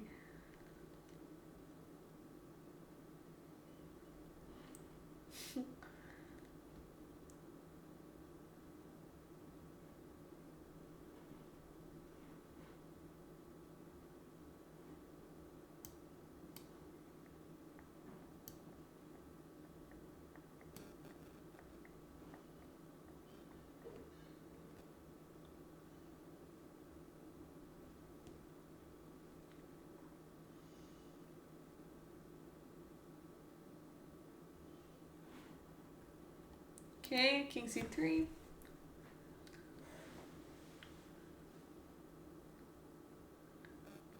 Okay, while we wait for this, I'm just gonna check on the other games. Okay, Lara is still playing. She's still holding on.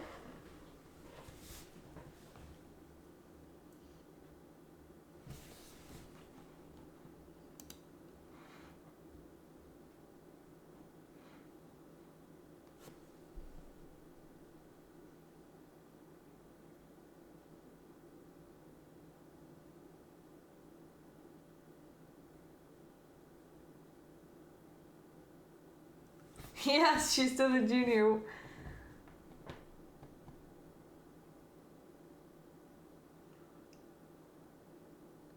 Yeah, maybe tricky knights. I mean, if this pawn is lost, but she's 20. No, I think she is. Well, I think she is 16.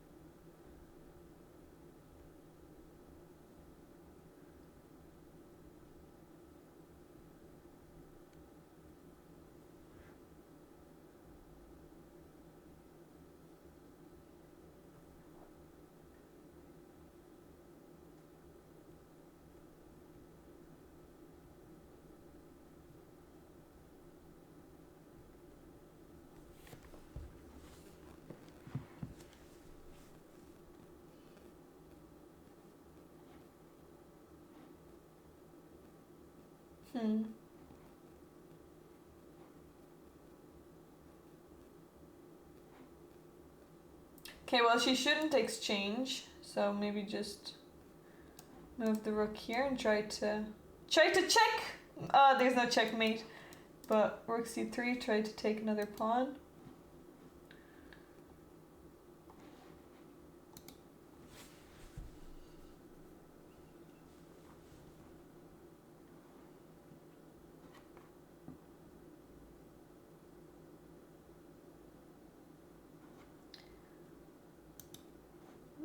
Let me just double check. So, okay, this was the other rooking game that we were looking at, and I was saying that it's easy for white to win.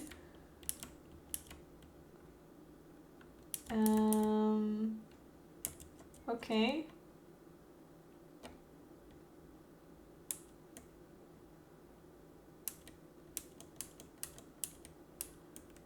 I don't know why white didn't just take this pawn though.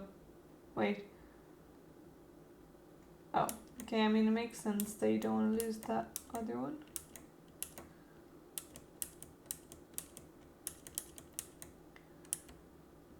Ooh, okay, if you take here, then you can't stop the pawn.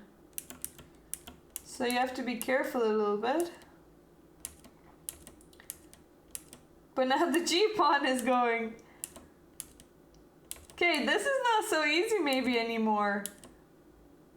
It was much easier earlier.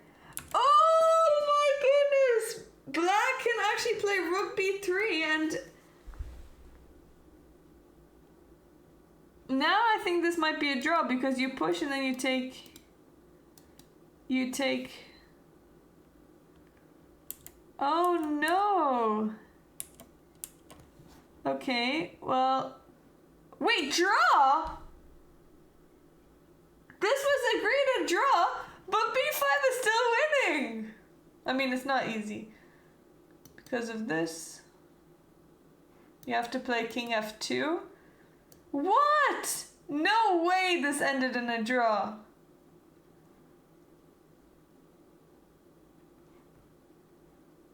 No way. No way. White drew this game.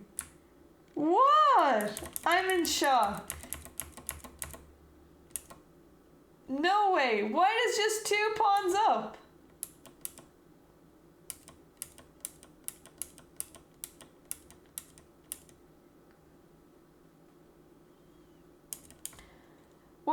Okay, I mean,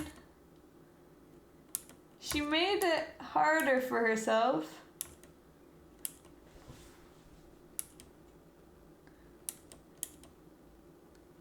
Okay, here you should probably play king g1. But I guess there's still rook here. Oh, but then you just take that. Yeah, it's not easy at the end, but... What? I mean, you should still try and win. b5, you can just try it. Okay, well, if that didn't end in...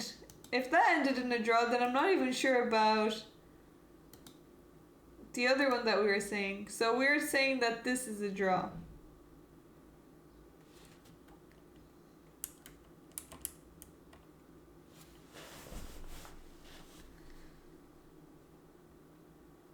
Oh, okay, so the rooks are... If the rooks come off, is this winning for white?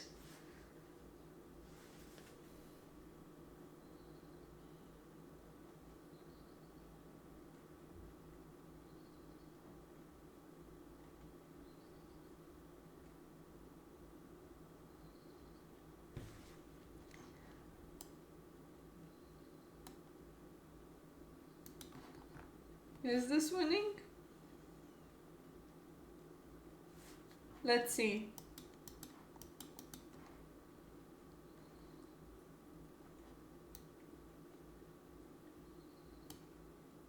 Oh, sorry, it's black to move.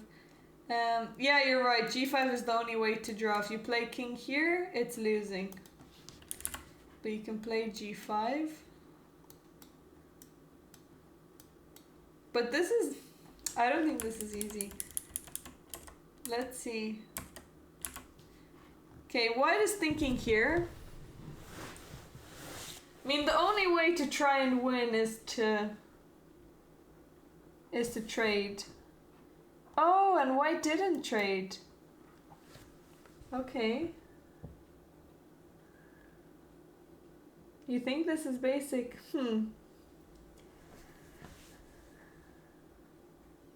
If they studied their opposition, maybe.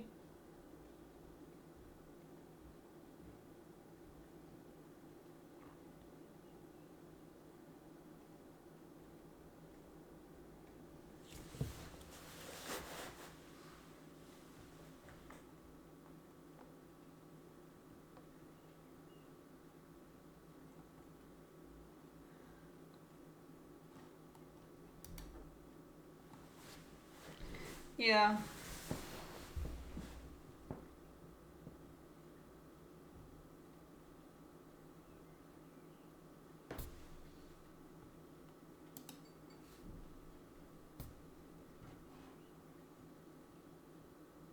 Yeah, definitely anything can happen.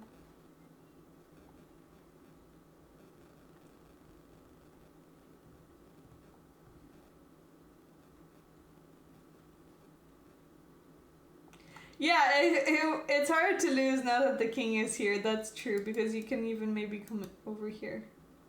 And white's king is cut off, so this is much easier. White should have definitely traded.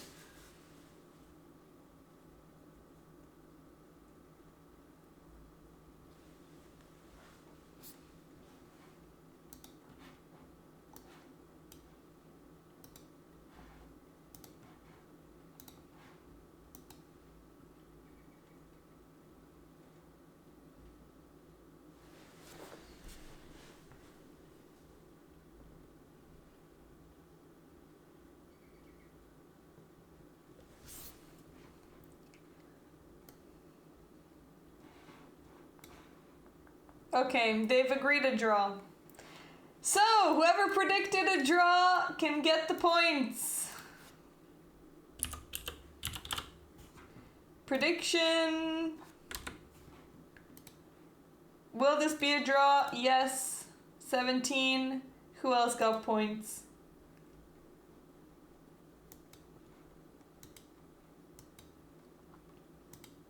Twitch Unknown got some points. And who else? 17 got points. Okay. Let's see. I think all the games... Wait, are all the games finished? Under 11s, under 9, under 7, under... Oh, Lara's still playing. Okay, Lara's still playing.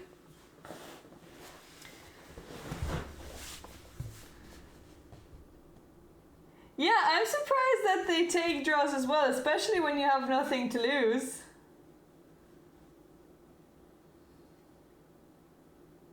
Hello, Twitch Unknown, by the way.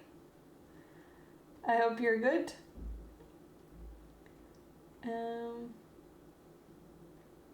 Okay, so White decided to just trade. We got another rook in game, so you never know, this might be a draw as well.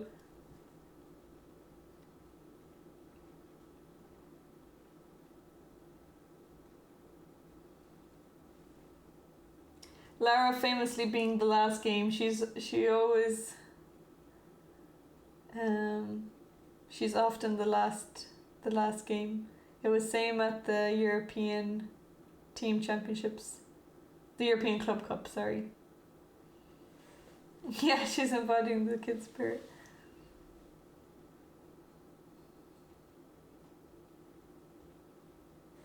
Okay, I think this is the last game. Let me just double check. 15, 13 is done, and 11. Yeah. Okay, this is the last game of the day. It was a Grunfeld. So, but here Lara played c6, which isn't the main move. The main move is to actually take this pawn. So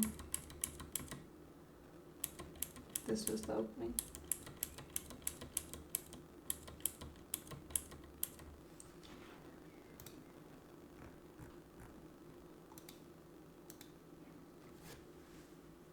Okay. So I think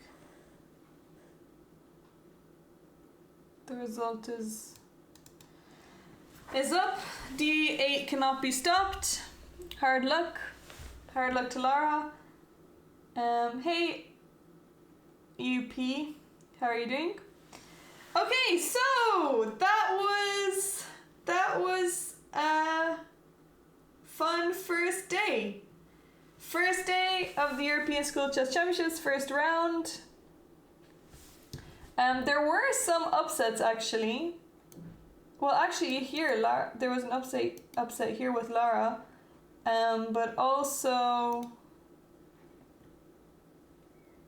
oh, the games for tomorrow are already being put up, I think.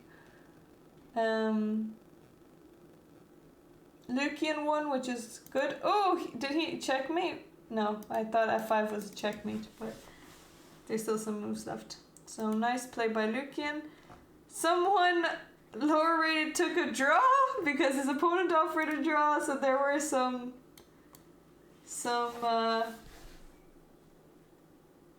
bad decisions made, good decisions made by his opponent offering a draw, and overall some good games. So Ben also won, which was nice to see. Are the pairings for the next round up? Not all the pairings, but I will just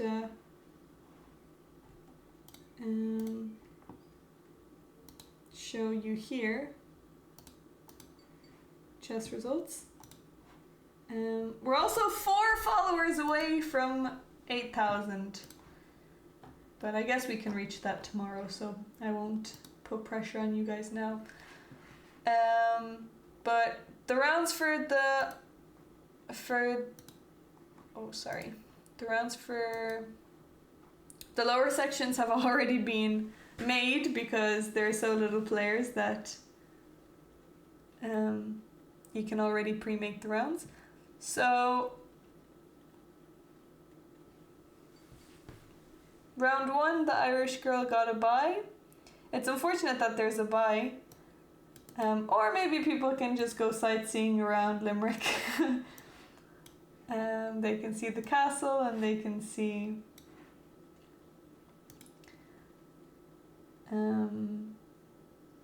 maybe they can go to the cliffs of Moher. I think we have some follower bot attacks because now we have 8,056. So we've actually reached 8,000, but I'm not sure if those are real followers or not. But if they are, thank you. So, okay, that's it for today. I will be here.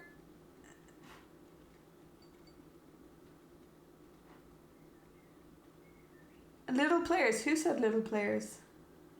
I didn't say little players. Did I? I can't remember.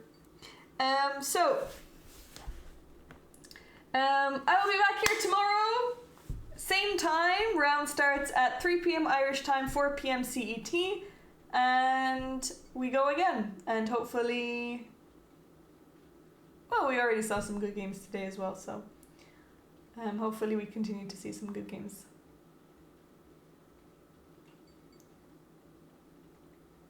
Oh, right. Well, I meant that there's so few people, so few players. Okay, so who are we going to raid? Angelica is playing in the women's team's championships, and I was supposed to be there, but instead I'm here commentating for you guys. So let's go over to Angelica and give her some positive energy for her games through this way, since I can't be there in person. I'm sorry to miss that. So let's go over to Angelica.